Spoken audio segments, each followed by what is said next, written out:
Kan persidangan kita hari ini. Recording in progress.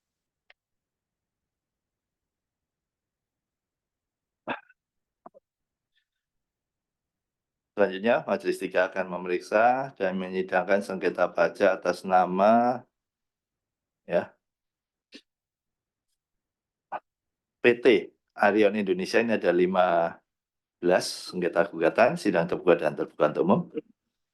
Dari pihak tergugat, silakan yang hadir siapa? Baik, Tadi terima kasih Yang Mulia. ST-nya Pada tadi persidangan kali ini, kami dari pihak tergugat diwakili oleh Ibu Sari Tri Arsanti, kemudian ada Bapak Yayo Prahmono, Bapak Dedi Kusuma Negara, Bapak Badrus Solikin, Ibu Barkamura, saya Rahadi Adi Baskoro, Bapak Tri Herianto, dan Bapak Arindra Drastika. Terima kasih. Oke, baik. Kemudian dari pihak penggugat hari ini, Pak, silakan Pak, yang mewakili siapa? Baik, terima kasih Majelis. Ya.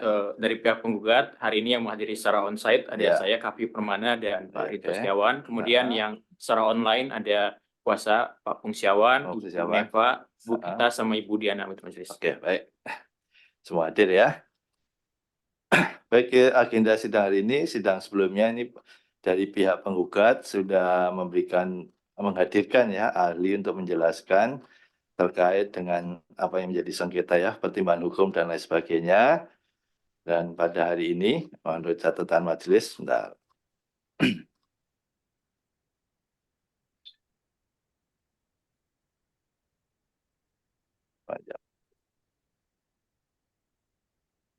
Ya, hari ini dari pihak tergugat ya ini ya.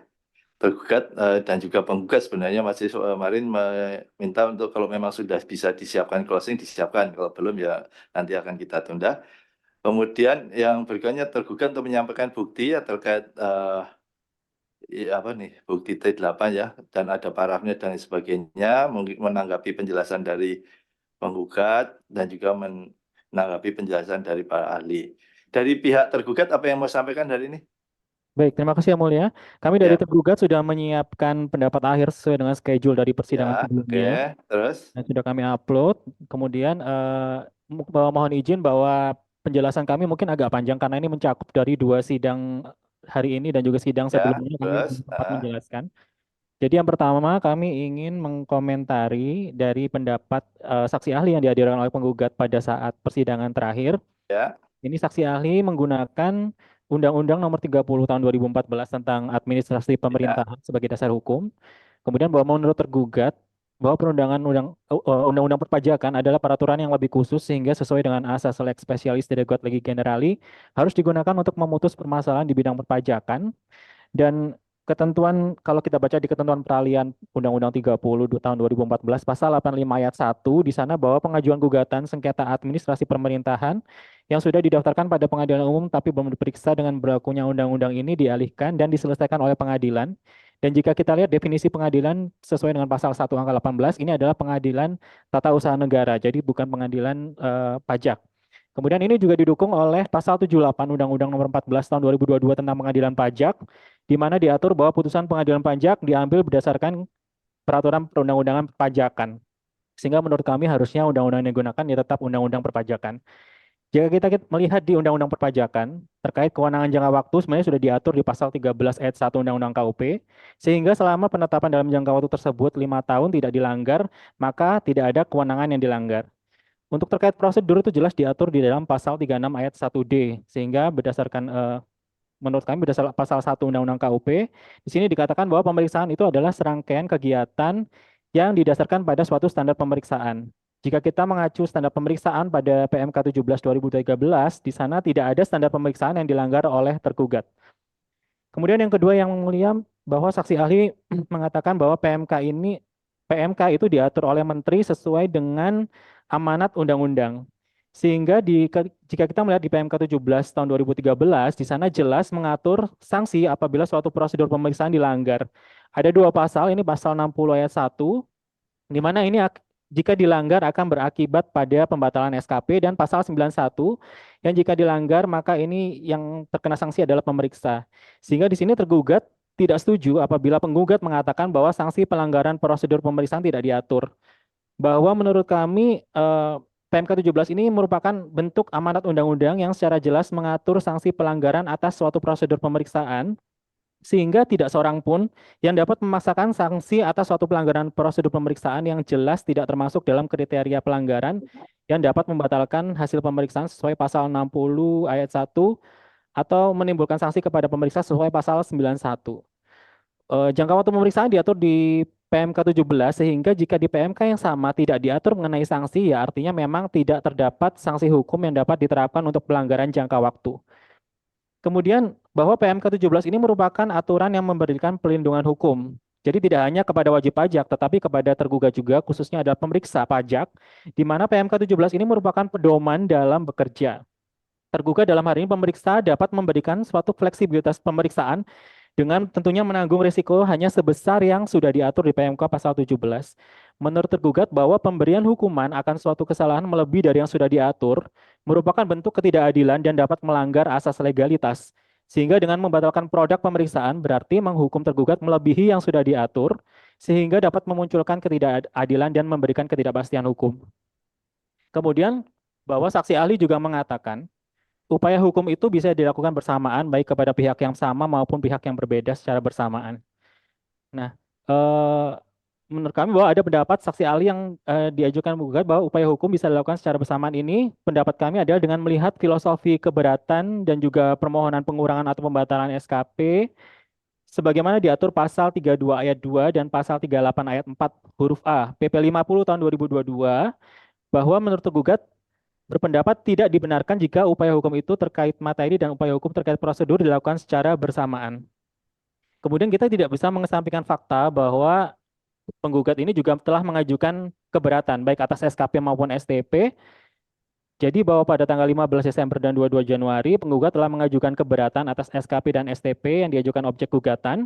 Kemudian dasar hukum kami adalah tentunya di penjelasan pasal 25 Undang-Undang KUP yang menyebutkan bahwa keberatan yang diajukan adalah mengenai materi atau isi dari ketetapan pajak. Bahwa dalam pasal 25 Undang-Undang KUP beserta penjelasannya dapat dipahami dengan jelas bahwa penggugat dapat mengajukan keberatan atas SKP yang tidak disetujuinya di mana keberatan yang diajukan adalah mengenai materi atau isi ketetapan pajak tersebut. Sehingga dengan mengajukan keberatan artinya penggugat ini sudah setuju bahwa SKP tersebut adalah sah. Kemudian saksi ahli juga mengatakan bahwa di seluruh prosedur di mana-mana formil itu akan diuji terlebih dahulu baru material. Nah, dengan mengajukan keberatan artinya bahwa penggugat ini kan meminta kepada Direktorat Jenderal Pajak untuk materinya tolong dibahas. Sehingga menurut kami ini adalah suatu langkah mundur jika kita akan membahas lagi mengenai keabsahan penerbitan SKP-nya. Menurut pasal 2 ayat 4 PMK 202 tahun di sini mengatakan bahwa alasan selain materi tidak dapat dipertimbangkan di proses keberatan. Kemudian ada informasi lagi ya ini yang terkait dengan STP yang sudah kami tolak formil di proses keberatan karena bukan objek. Di sini penggugat mengajukan pasal 36 ayat 1A dan ayat 1C di mana ada 4 STP. Jadi yang diajukan pasal 361A ada 3 STP, yang 361C ada 1 STP. Nah, menurut kami bahwa jelas yang diajukan dalam pasal 361A itu adalah mengenai masalah kekhilafan atau bukan karena kesalahan wajib pajak.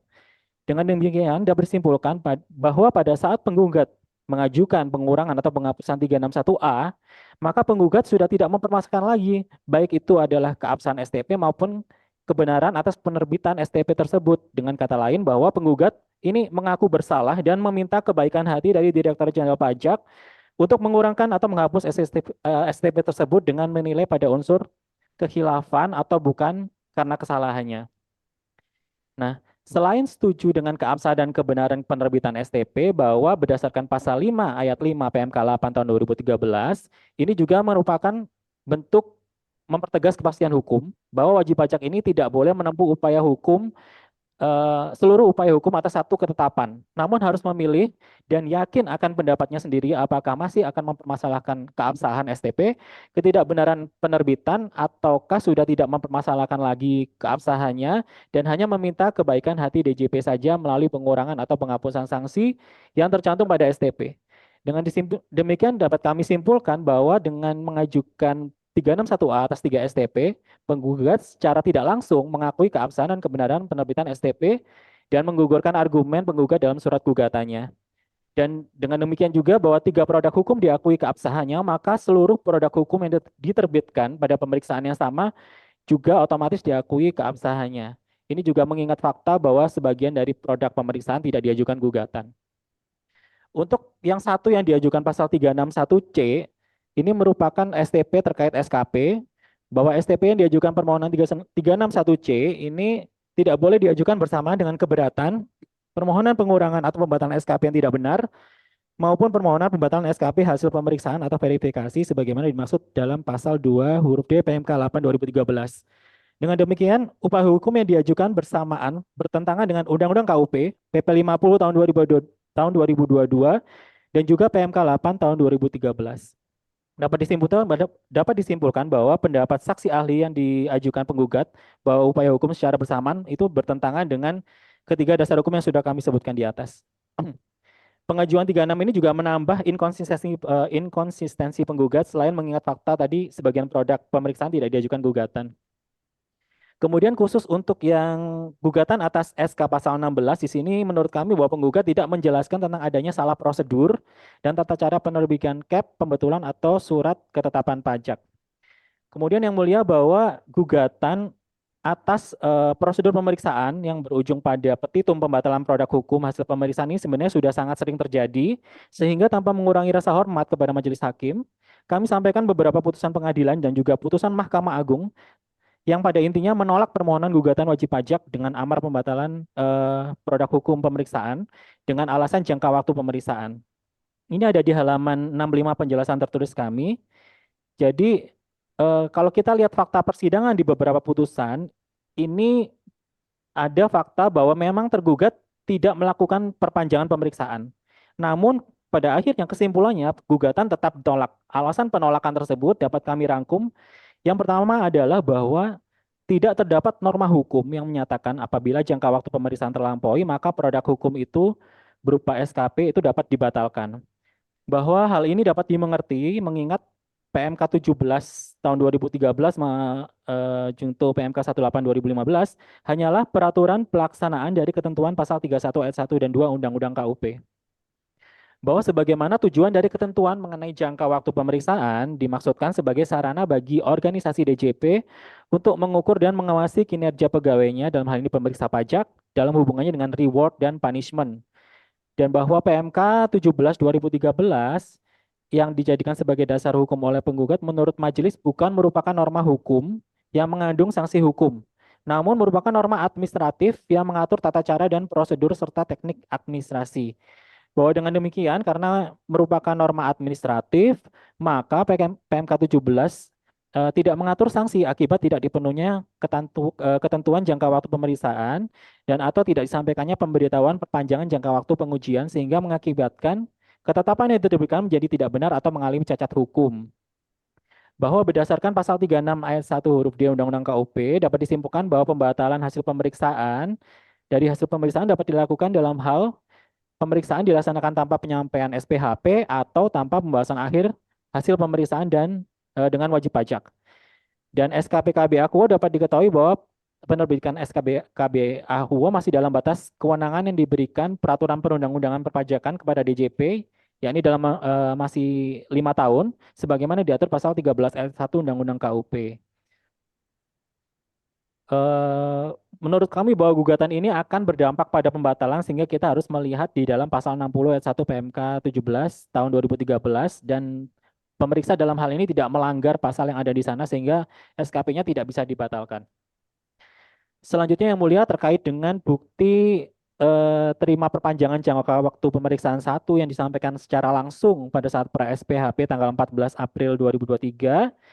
Di sini yang bisa tergugat sampaikan adalah bukti kehadiran penggugat dalam SPHP tersebut dan di sana yang hadir adalah ada 3 yakni Ubaidillah, Vita Yulianingrum dan Neva Ristiana dan dalam hal ini tergugat pemeriksa tidak bisa mengingat siapa di antara ketiga orang tersebut yang menandatangani surat pemberitahuan perpanjangan. Kami juga sudah mencoba mencari pembanding dalam hal ini adalah paraf Dan karena itu berupa paraf, maka kami kesulitan untuk mencari dokumen pembanding untuk membuktikannya yang mulia. Namun, sebagaimana diatur dalam PMK 17, jangka waktu pemeriksaan itu tidak termasuk dalam kriteria pelanggaran yang dapat membatalkan hasil pemeriksaan sesuai pasal 60 ayat 1 atau menimbulkan sanksi kepada pemeriksa sesuai pasal 91. Sehingga menurut kami ini tidak memberi dampak. Kemudian terkait permasalahan kewenangan, ini kami belum jelaskan di sidang sebelumnya bahwa format ST banding atau gugatan itu sudah sesuai dengan SE 65 2012, sedangkan format SPHP ini sudah sesuai dengan PMK 17 tahun 2013 tentang tata cara pemeriksaan, sehingga apabila penggugat merasa keberatan ya jalannya adalah uji materi. Kemudian terkait dengan undangan pembahasan akhir kedua, pada persidangan tanggal 4 April 2024, penggugat mempermasalahkan resi undangan pembahasan akhir yang kedua seolah-olah tidak menerima undangan pembahasan akhir yang kedua. Bahwa tergugat berpendapat pada saat penggugat mempermasalahkan resi undangan pembahasan akhir kedua itu hanyalah merupakan upaya penggugat untuk mengaburkan fakta. Faktanya bahwa undangan kedua diserahkan langsung dan telah diterima secara langsung oleh saudari Vita, dan pada persidangan tanggal 4 April tergugat menunjukkan bukti diterimanya undangan pembahasan akhir pemeriksaan yang kedua tersebut, dan setelah kami tunjukkan, baru saudari Vita mengakui fakta tersebut. Kemudian sebelum undangan pembahasan akhir kedua diserahkan pada 10 Agustus 2023, sehari sebelumnya, undangan sudah diantarkan ke penggugat namun ditolak karena saudari Vita tidak ada di tempat. Selanjutnya pemeriksa di sini menitipkan pesan kepada saudara Muh Nur Puguh Widodo atau disebut Bapak Puguh, di mana Bapak Puguh ini adalah orang yang diajak oleh Bapak Rinto Setiawan untuk menemui pemeriksa pajak pada saat proses pemeriksaan PT Arion. Bapak Puguh sudah menginfokan perihal undangan tersebut kepada saudara Rinto Setiawan melalui WhatsApp, namun undangan tetap diserahkan langsung kepada wajib pajak. Dan perlu diingat bahwa yang dipermasalahkan oleh penggugat adalah undangan kedua, pembahasan akhir kedua, sedangkan terkait pembahasan akhir yang pertama tidak ada masalah apapun dan sudah dilaksanakan. Walaupun memang belum dilakukan penandatangan berkas closing karena penggugat yang menunda-nunda, penggugat dalam hal ini adalah Abdullah beserta tim konsultan beralasan mengejar keberangkatan pesawat dan minta berkas closing dikirim email.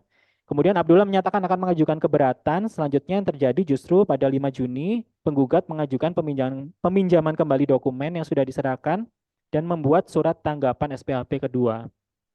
Dengan demikian yang mulia dapat kami simpulkan bahwa alasan-alasan yang diajukan oleh penggugat selama persidangan itu tidak bisa atau tidak membuat petitum yang diajukan penggugat bisa di-approve karena sudah jelas bahwa ini tidak bisa membatalkan hasil pemeriksaan sesuai dengan undang-undang yang sudah kami sebutkan di penjelasan kami. Demikian yang mulia. Oke, baik, itu ya penjelasan tanggapan ya terkait dengan penjelasan dari penggugat ya di sidang-sidang sebelumnya. Ada lagi dari tergugat? Cukup itu aja? Dari kami cukup yang mulia. Cukup, baik.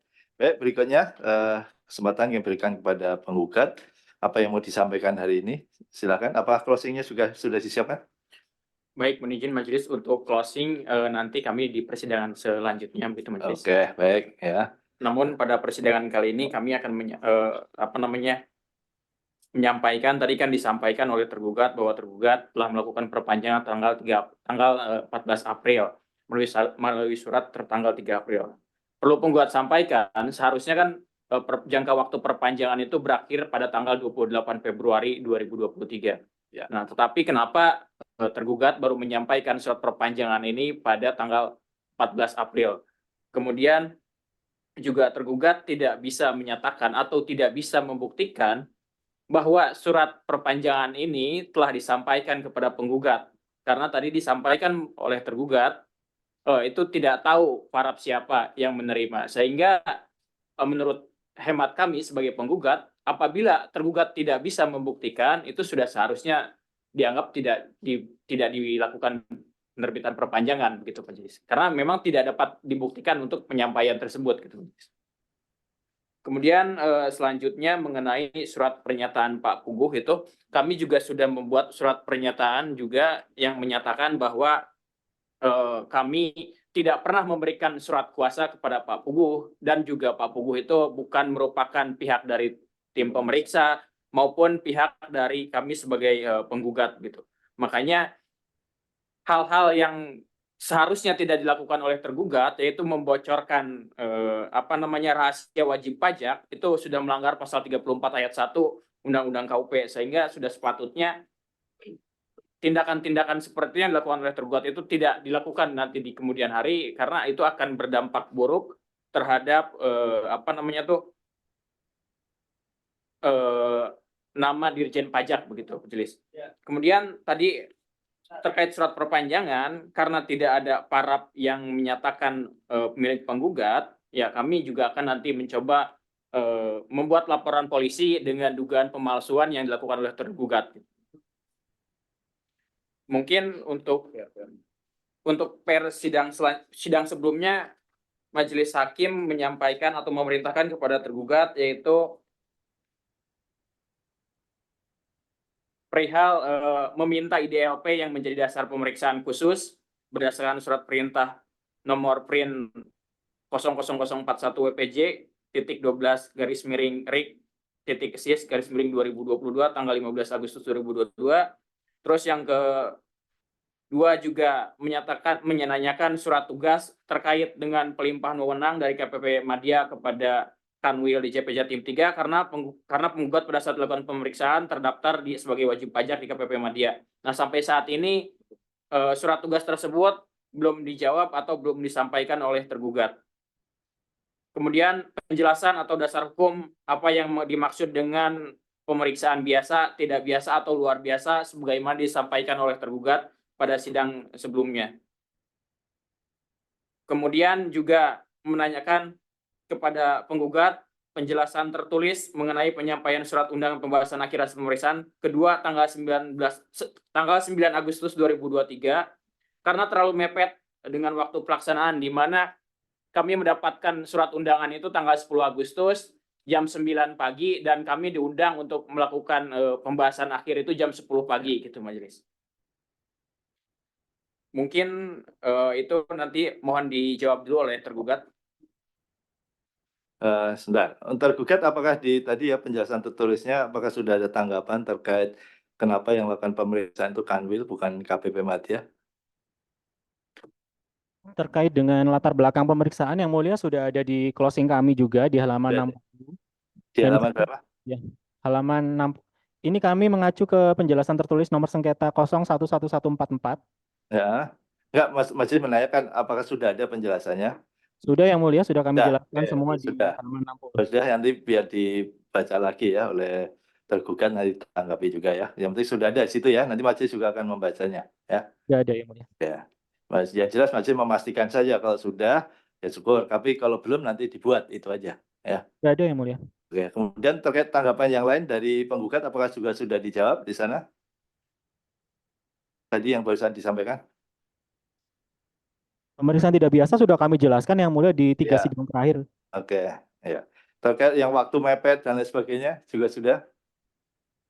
Tadi barusan kami jelaskan di persidangan hari ini yang mulia bahwa kami sudah memberitahukan kepada pihak yang sering diajak oleh gugat selama proses pemeriksaan, tapi pada prakteknya bahwa pemberitahuannya tetap kami sampaikan langsung kepada penggugat. Ya, oke.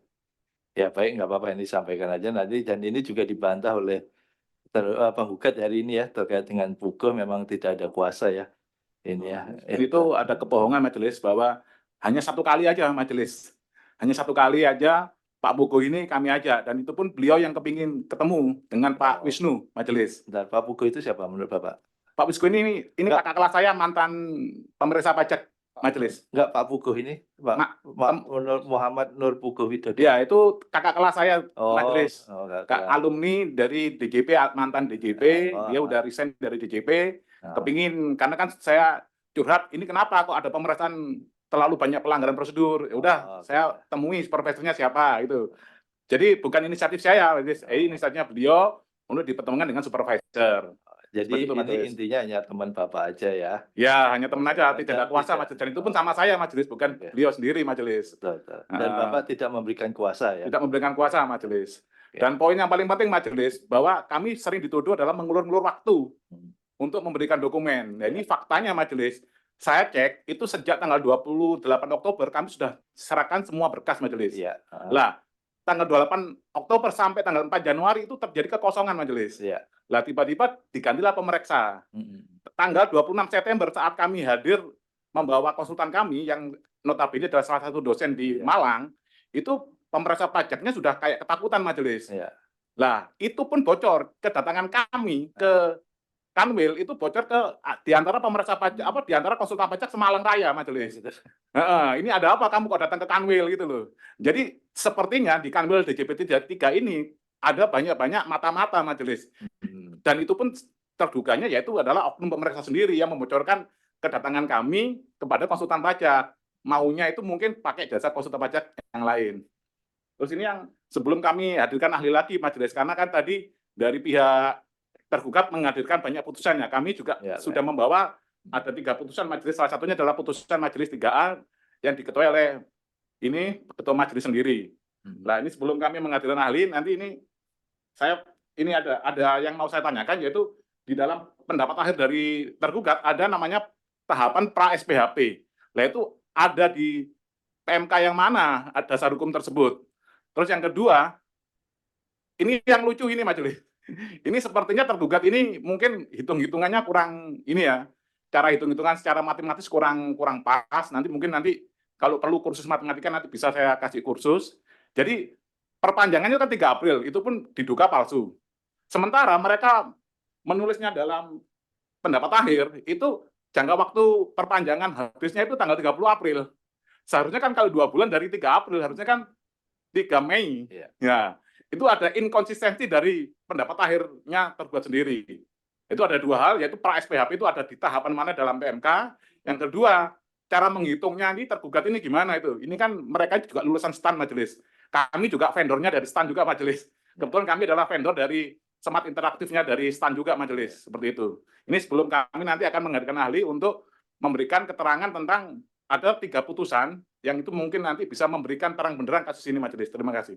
Oke, baik ya. Nanti jadi catatan juga ya. Silakan tergugat ya, dicatat saja tadi apa yang Menambahkan yang mulia. Ya. Izin yang mulia. Sebentar. Silakan Pak Fungsiawan. Saya cuma menambahkan aja, ini khusus mengenai perekaman audiovisual yang kalau nggak salah belum dibahas oleh tergugat.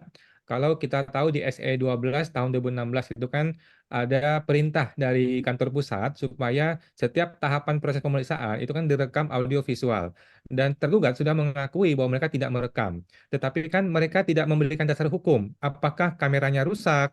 Apakah SE itu dianggap bukan dasar hukum? Ataukah mereka mengatakan, oh PMK 17 tidak ada mengatakan perekaman. Bagaimana itu?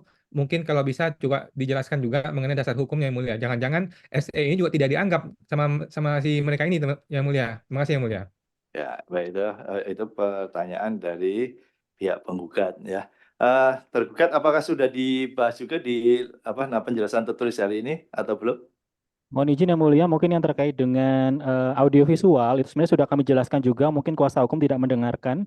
Jadi bahwa berdasarkan konfirmasi ke pihak memeriksa, di ruang pembahasan memang terdapat CCTV, namun CCTV itu ada batasnya yang mulia. Data rekaman tidak tersedia atau hilang dalam periode tertentu sehingga tidak bisa kami download. Iya. Oke, ya udah itu penjelasannya ya. Oke, silakan dari penggugat hari ini selain penjelasan apa yang mau sampaikan lagi?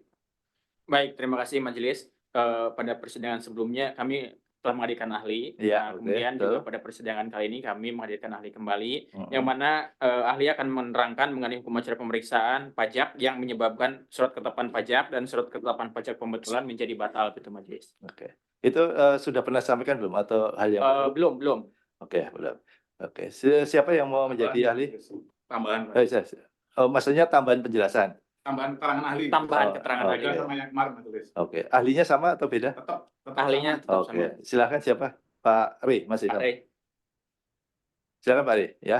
Untuk persidangan karena ahlinya masih sama ya, sumpahnya masih sama dengan sebelumnya ya. Jadi tidak majelis beranggap tidak akan melakukan sumpah lagi. Jadi apa yang disampaikan hari ini Pak Ri ya, terikat sumpah seperti yang disampaikan di sidang sebelumnya ya. Ya, betul majelis. Baik. Oke, silakan penggugat apa yang mau sampaikan dulu dari atau langsung ke pihak ahli apa yang mau ditanyakan silakan. Baik, terima kasih majelis. Penggugat akan menanyakan kepada ahli terkait dengan beberapa putusan yang telah kami kolek atau telah kami kumpulkan dan kami analisa mengenai pertimbangan-pertimbangan hakimnya. Yang pertama ada putusan nomor quote garis strip 0011991.99 garis miring 2022 garis miring PP garis miring M titik 3B tahun 2022. Pada halaman 41 yang merupakan kutipan pertimbangan hukum Majelis Hakim 3B yang berbunyi sebagai berikut. Menurut Pengadilan Pajak, tidak ada ketentuan peraturan perundang-undangan yang secara tersurat mengatur konsekuensi melewati jangka waktu sebagaimana dalam PMK nomor 184 garis miring PMK titik 03 garis miring 2015 menyebabkan pemeriksaan tersebut tidak sah dan menyebabkan SKP Akuo yang diterbitkan berdasar pemeriksaan tersebut tidak sah dan batal demi hukum. Mohon ahli jelaskan, apakah Majelis Hakim Pajak dapat menolak perkara atau dalam amar putusan dengan alasan tidak ada rumusan norma yang mengatur mengenai akibat atau sanksi hukum dalam hukum positif perpajakan. Baik, terima kasih. Pertama-tama ahli ingin mengucapkan terima kasih kepada Majelis Hakim yang sudah memberikan kesempatan, begitu juga kepada penggugat yang akan menyampaikan beberapa pertanyaan termasuk juga kepada tergugat sebagai pihak dalam perkara aku. Pertanyaan penggugat ini ditanyakan kepada ahli majelis terkait dengan 3 putusan yang sangat kontras. Ya, ahli akan memberikan pendapat dan mungkin pendapat ahli ini nantinya akan juga menjadi jawaban terhadap tanggapan tergugat yang baru disampaikan tadi. Ya, kebetulan ahli mendengarkan tanggapan tergugat dan keterangan ahli ini tentunya izin majelis nanti pada saat persidangan sudah selesai, nanti juga ahli akan membuat satu tulisan, kalau dimungkinkan bentuknya buku, yang nantinya akan dibuat sebagai materi ajar dalam perkuliahan di Fakultas Hukum di mana ahli mengajar. Ya, sehingga ahli ingin keterangan ini berguna dalam rangka mencerdaskan kehidupan bangsa. Ya. Pertanyaan penggugat yang pertama tadi berkaitan dengan pertimbangan hukum putusan yang disampaikan oleh penggugat tadi. Ya, dalam pertanyaan penggugat tadi disebutkan bahwa tidak ada ketentuan perundang-undangan yang secara tersurat mengatur konsekuensi melewati jangka waktu. Ya, sebagaimana dimaksud dalam PMK 184/2015 menyebabkan pemeriksaan tersebut tidak sah dan menyebabkan SKP Akuo menjadi batal. Ahli sebenarnya sudah pernah menjelaskan ini, tapi ahli perlu pertegas sekali lagi bahwa negara Indonesia adalah negara hukum, ya, rule of law, dan itu tidak bisa dibantah, ya. Jadi ahli harus tegaskan ketika ahli mengajar di kampus, ahli harus katakan negara Indonesia adalah rule of law, ya, bukan negara pajak. Karena Indonesia itu rule of law, maka yang menjadi panglima harus hukum, ya, bukan yang lain. Karena negara hukum atau rule of law mengadopsi 3 unsur. Salah satunya adalah supremacy of law. Yang dimaksud dengan supremacy of law adalah hukum harus menjadi panglima. Ketika hukum menjadi panglima, maka tidak ada tebang pilih. Hukum mana yang harus kita pilih? Meskipun dalam hukum itu ada asas, nanti ahli akan bicarakan mengenai asasnya. Tapi yang paling basic atau mendasar adalah supremacy of law. Nah, itu diatur di pasal 1 ayat 3 Konstitusi Amandemen ketiga. Ya, karena hukum adalah panglima atau supremacy of law, maka para pihak termasuk penggugat dan tergugat, termasuk juga majelis hakim yang terhormat, harus tunduk pada hukum. Oleh karena itu ahli jelaskan pada persidangan sebelumnya bahwa hakim bukan corong undang-undang. Hakim adalah corong hukum dan keadilan, ya. Nah, karena hukum adalah panglima atau supremacy of law, maka penting untuk memahami banyak hukum, bukan hanya hukum pajak atau hukum di bidang perpajakan. Nah, hal itu dikuatkan dengan rumusan norma yang diatur sama dalam konstitusi, yaitu pasal 23A. Di dalam pasal 23A, rumusan normanya sangat jelas bahwa pajak, ya, pajak itu adalah pungutan yang bersifat memaksa untuk keperluan negara diatur dengan undang-undang. Di dalam rumusan norma tersebut tidak disebutkan undang-undang perpajakan. Ini harus dicatat ya, karena ahli harus sampaikan ini majelis hakim, karena kalau ahli menyampaikan ke mahasiswa harus undang-undang perpajakan, maka mereka tidak perlu belajar hukum yang lain. Nah, oleh karena itu tidak ada gunanya juga fakultas hukum. Ya, kalau memahami hukum di fakultas hukum harus memahami hukum sebagai sistem norma. Sistem norma itu adalah bagian yang sangat besar sekali. Ya, kenapa kuliah di fakultas hukum itu sampai 4 tingkat? Sarjana hukum, magister kenotariatan, sampai doktor hukum. Jadi hanya fakultas hukum yang punya 4 gelar akademik, yang lain hanya 3. Kenapa? Karena sistem norma itu sangatlah luas, tidaklah mudah untuk memahami hukum. Ya, itu sebabnya di negara Paman Sam itu School of Law adalah fakultas yang paling menantang dan bergengsi.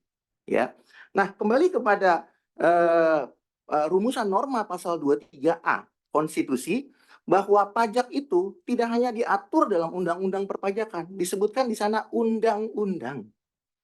Nah, pertanyaannya, kalau begitu apakah harus undang-undang KUP? Apakah harus undang-undang PP?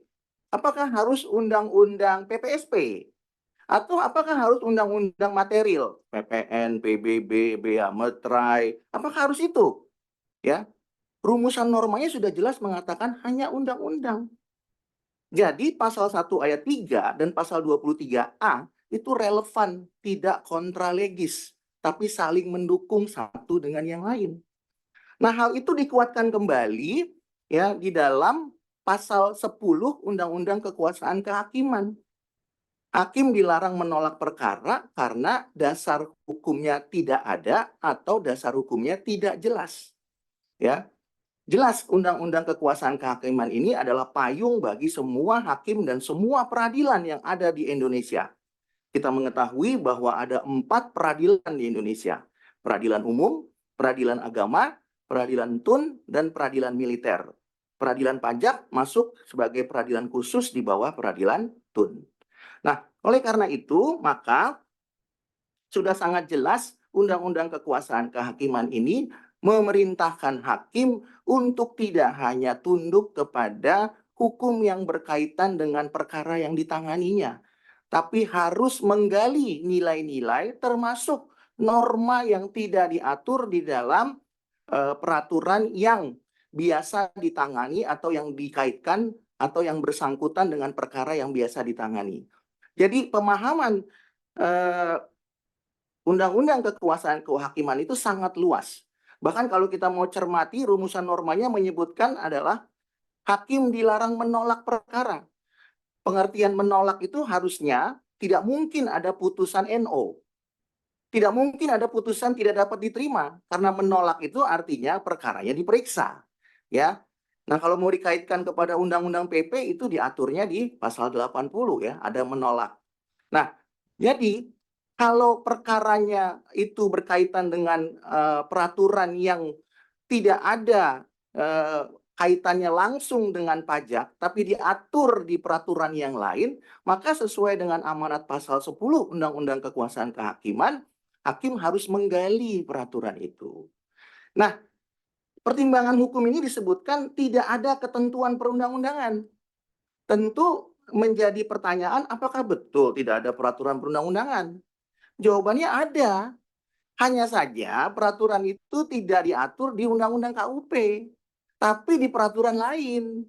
Ya, di mana diaturnya? Misalnya salah satunya Undang-Undang Administrasi Pemerintahan. Maka pernyataan tergugat yang tadi ahli dengarkan mengatakan bahwa karena ini perkara pajak lex spesialis, maka harus tunduk kepada ketentuan perpajakan. Itu benar, tapi itu tidak titik, koma. Ya, sepanjang diatur. Pertanyaannya, kalau tidak diatur di mana? Apakah boleh dilanggar? Tergugat ingin mengatakan tadi, kalau tidak diatur akibat hukum atau sanksinya, maka bolehlah tergugat melanggar itu. Kembali kepada prinsip negara kita negara hukum. Ya, tidak boleh melakukan tindakan hukum ya dengan alasan hukum apapun dengan cara melanggar hukum. Ya, itu prinsip semester 1. Ya, maka kemudian mahasiswa kuliah di Fakultas Hukum, ya. Nah, jadi kalau kalau pertimbangan hukumnya mengatakan tidak ada ketentuan, tentu jawabannya ada. Tapi tidak ada di Undang-Undang KUP, ya. Karena yang tergugat persoalkan ini mengenai dua hal yang ahli tahu, ya, majelis. Yang pertama mengenai pengujian dan yang kedua mengenai pembahasan. Nanti ahli akan sampaikan pertimbangan hukum di perkara yang lainnya yang sangat ekstrim. Karena tergugat mengatakan ada rumusan norma yang mengatur mengenai kewajiban, yaitu kewajiban menyampaikan SPHP. Persoalannya, tidak ada rumusan norma yang mengatur mengenai sanksi atau akibat hukumnya. Ya, jadi ada dua hal, ya, penggugat mohon izin, begitu juga tergugat dan majelis. Rumusan norma mengenai kewajiban menyampaikan SPHP dalam waktu paling lama 6 bulan itu sudah sangat jelas rumusan normanya, ya. Dasar hukumnya sudah jelas. Kembali kepada prinsip tadi, ya, rule of law dan supremacy of law sudah jelas. Lalu tergugat mempersoalkan, kalau sudah jelas tapi tidak ada sanksinya, boleh nggak dilanggar? Ya, contoh tergugat tadi mengatakan pasal 60 PMK 17, Jungto pasal 36 ayat 1 huruf D Undang-Undang KUP. Di sana ada sanksinya. Jadi yang itu tidak boleh dilanggar. Ya. Nah, kembali lagi cara memahami hukum tidak seperti itu. Kalau itu yang kita pahami cara memahami hukum, maka negara kita akan semakin chaos. Orang akan memilah-milih, ya kan? Mari kita langgar ini karena tidak ada akibat hukumnya. Padahal rumusan normanya yang mewajibkan itu sudah ada, atau rumusan norma yang melarangnya sudah ada. Yang menjadi persoalan sanksinya. Nah, sanksinya ada apa tidak? Secara normatif ada, tapi tidak di Undang-Undang KUP. Nah, oleh karena itu kembali lagi hakim harus menggali, dan hakim bukan corong undang-undang tapi corong hukum dan keadilan. Kemudian kembali lagi pertanyaannya, apakah kalau tidak diatur di dalam Undang-Undang KUP dan turunannya, maka tergugat harus tunduk apa tidak? Nah, dalam beberapa kali dalam persidangan sebelumnya, tergugat mengakui bahwa tergugat itu tunduk pada Undang-Undang Administrasi Pemerintahan. Karena tergugat adalah pejabat pemerintah di bidang perpajakan. Tapi ketika masuk ke persidangan, tergugat mengatakan bahwa tergugat tidak tunduk mengenai penyampaian SPHP yang lewat waktu dan tidak ada perpanjangannya karena memang tidak ada sanksinya di Undang-Undang KUP maupun PMK. Padahal kalau mau merujuk kepada undang-undang yang lain yang kebetulan ditemukan di Undang-Undang Administrasi Pemerintahan itu jelas disebutkan di sana, ya, bahwa syarat sahnya keputusan itu harus dilakukan dengan prosedur yang tepat, due process of law. Nanti ahli akan bicara mengenai putusan yang lain, ya, due process of law. Nah, due process of law-nya sudah terbukti, ya, itu dilanggar. Nah, pertanyaannya kalau begitu sanksinya ada di mana? Sekali lagi sanksinya ada juga di situ kebetulan, ya. Kalau due process of law-nya tadi dilanggar, maka di pasal 66 mengatakan bahwa keputusannya cacat prosedur. Kalau cacat prosedur, menurut pasal 19, keputusan harus dinyatakan tidak sah dengan putusan pengadilan. Pertanyaan berikutnya, putusan pengadilan yang mana? Ya kalau perkara itu disidangkan di pengadilan pajak, ya tentu dengan putusan pengadilan pajak. Kalau perkara itu disidangkan di Petun, ya tentu dengan putusan pengadilan Tun. Ya. Nah, intinya daripada pasal 19, apapun keputusan pejabat, sepanjang bisa dibuktikan ada pelanggaran, ya, cacat wewenang, cacat prosedur, bahkan cacat substansi, maka keputusan itu harus dianggap tidak sah dengan putusan pengadilan. Itu amanatnya. Jadi hal-hal yang tidak diatur di KUP, tidak diatur di PMK, sepanjang bentuknya pelanggaran, maka itu harus merujuk kepada undang-undang yang lain, yaitu pasal 52. Syarat sahnya keputusan. Maka keputusan itu menjadi tidak sah. Nah, pertanyaannya, kalau keputusan sudah tidak sah, ya, apakah kemudian majelis hakim atau pengadilan tetap membiarkan keputusan itu? Karena pasal 19 mengatakan harus dinyatakan tidak sah dengan putusan. Maka secara tidak langsung majelis hakim diperintahkan untuk membatalkan karena terbukti tidak sahnya keputusan itu. Ya, jadi tidak ada alasan untuk mengatakan memang ada pelanggaran, ya, tapi kemudian pelanggaran itu tidak menyebabkan batal. Nah, antara melanggar dengan tidak menyebabkan batal ini adalah kontra legis, ya, dalam negara hukum. Mana ada perbuatan melanggar hukum itu dibiarkan. Itu tidak ada ya di dalam negara hukum, kecuali kita tidak mengadopsi rule of law, ya. Sekali lagi mohon izin, negara kita bukan negara pajak, bukan negara perdagangan, bukan. Negara kita adalah negara hukum. Nah, jadi kalau pertimbangan hukumnya mengatakan tidak ada ketentuan yang tersurat, berarti kan pertimbangan ini ingin mengatakan secara eksplisit, ya, hukum positifnya di mana yang berbunyi itu? Ada hukum positifnya. Tidak di Undang-Undang KUP, tidak di PMK, tapi ada di undang-undang lain, yaitu Undang-Undang Administrasi Pemerintahan. Ya, jadi ini sekaligus untuk menjawab tadi tanggapan tergugat supaya negara Republik Indonesia tidak chaos. Ya, kalau tergugat memilah-milih, maka negara ini menjadi chaos. Dan ahli tidak berani mengajarkan itu kepada mahasiswa ahli, ya. Ahli tidak akan berani mengatakan, silakan nanti kalau mahasiswa jadi praktisi, pilihlah undang-undang yang tidak ada sanksinya dan langgarlah itu. Ahli tidak akan mengatakan begitu. Karena itu tidak sesuai dengan fondasi keilmuan dalam bidang ilmu hukum. Ya. Nah, sehingga kembali lagi, selain daripada ada ketentuan yang mengatur, tapi tidak di Undang-Undang KUP, ada di Undang-Undang AP, hal itu juga harus digali, bukan hanya kepada penggugat dan tergugat, begitu juga kepada majelis hakim. Karena ada asas. Nah, ini menarik sekali, ini sekaligus juga memberikan pencerahan majelis hakim kepada tergugat. Ketika kita bicara asas, ya, ahli sudah jelaskan pada persidangan sebelumnya, mungkin ada baiknya penggugat dan tergugat membaca buku Profesor Esmi Warasih, ya, yang dalam bukunya menjelaskan bahwa hukum itu adalah sistem norma. Hukum pajak adalah bagian daripada sistem norma. Oleh karena itu hukum pajak disebut sebagai subsistem norma. Norma apa? Norma hukum pajak. Kemudian administrasi pemerintahan juga bagian lain sebagai subsistem norma di bidang administrasi pemerintahan. Nah, kalau ada perkara lain, ya, yang kemudian juga tidak diatur di dalam subsistem norma administrasi pemerintahan juga bisa diterapkan. Ahli berikan contoh misalnya perkara pasal 15 dan pasal 23 PPH, ya, mengenai pelayaran. Nah, tentunya kalau kita bicara definisi pelayaran, ya, itu tidak ada di Undang-Undang KUP maupun PMK turunannya. Adanya ya di Undang-Undang Pelayaran, adanya di Peraturan Menteri Perhubungan. Apa sih yang dimaksud dengan pelabuhan? Apa sih yang dimaksud dengan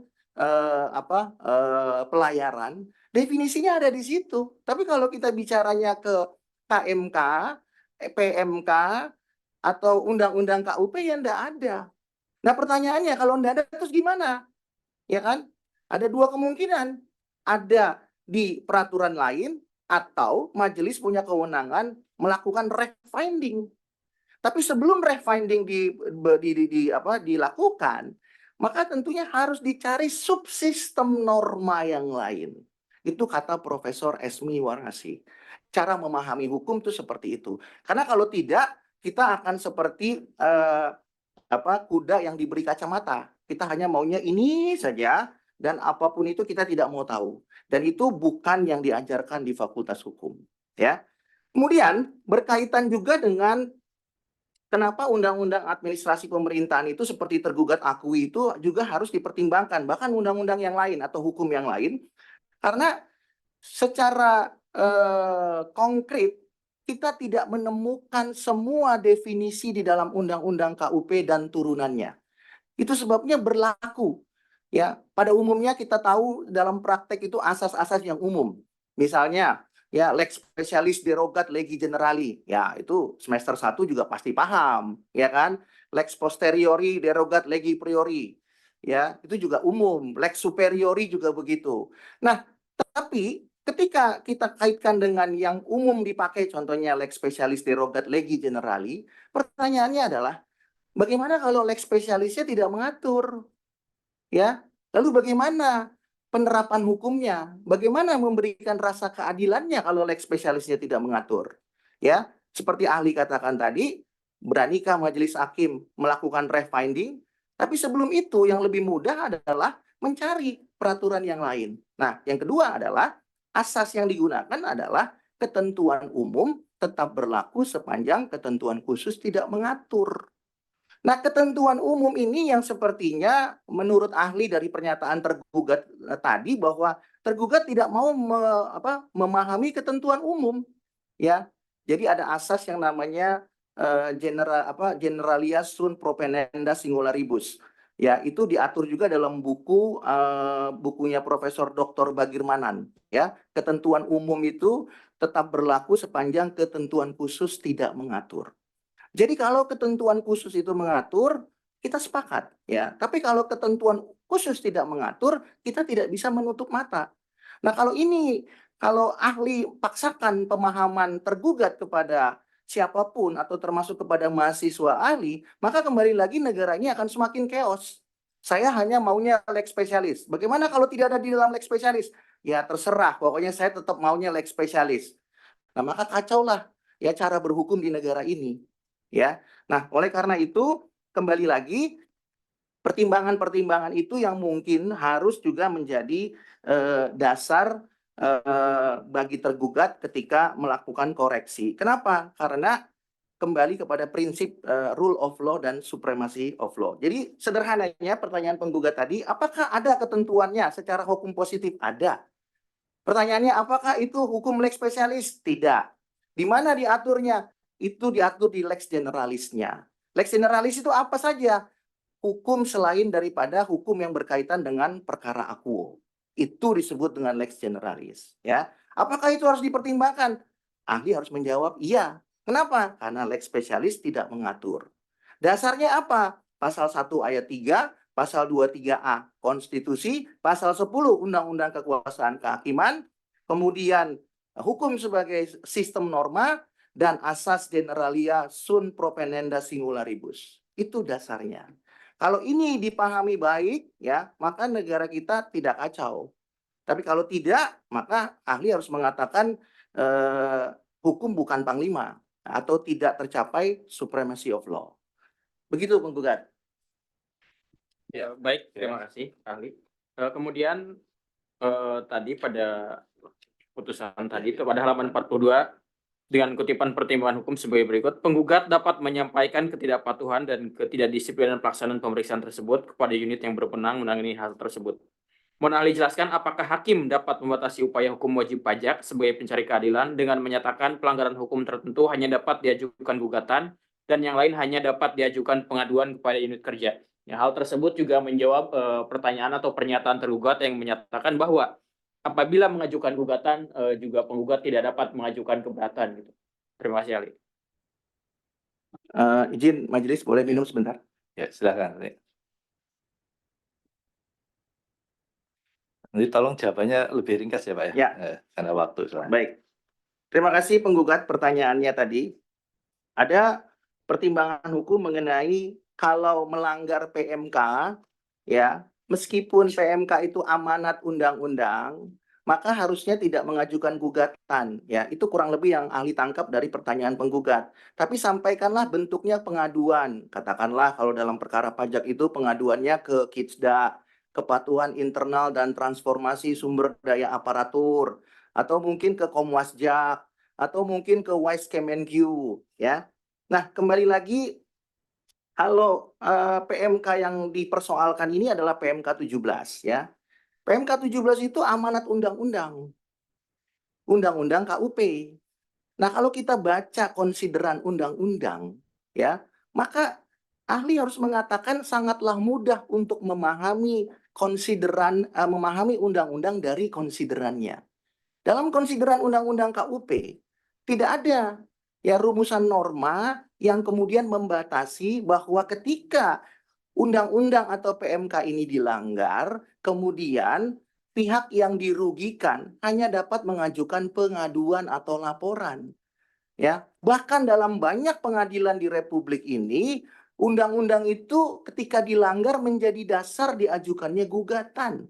Ya, kalau di dalam perkara pajak yang paling berkaitan adalah pengadilan TUN. Ya, pengadilan agama juga begitu, peradilan umum apalagi. Ya, dasarnya adalah undang-undang. Ketika tergugat mengatakan melanggar PMK, itu hanya merupakan indikator untuk mengevaluasi kinerja internal. Ahli harus katakan itu tafsir daripada tergugat. Ya, tidak pernah diajarkan di Fakultas Hukum itu. Melanggar undang-undang itu adalah mengukur kinerja. Jadi tidak bisa diajukan gugatan.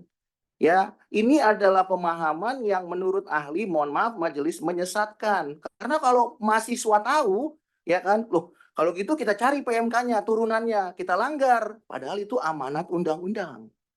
Ya, jadi pasal 31 ayat 1 dan ayat 2 itu mengatur mengenai tata cara pemeriksaan.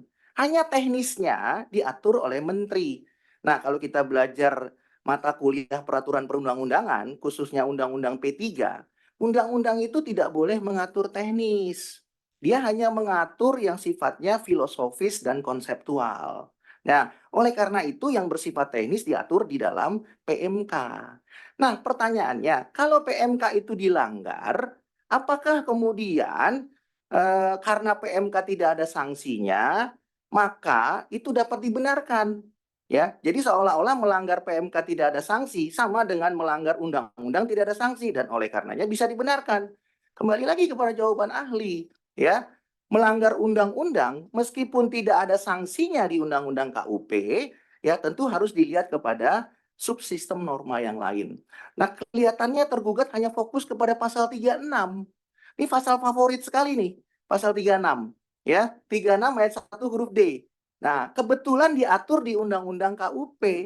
Nah, pertanyaannya, kalau nggak diatur, apakah boleh dilanggar?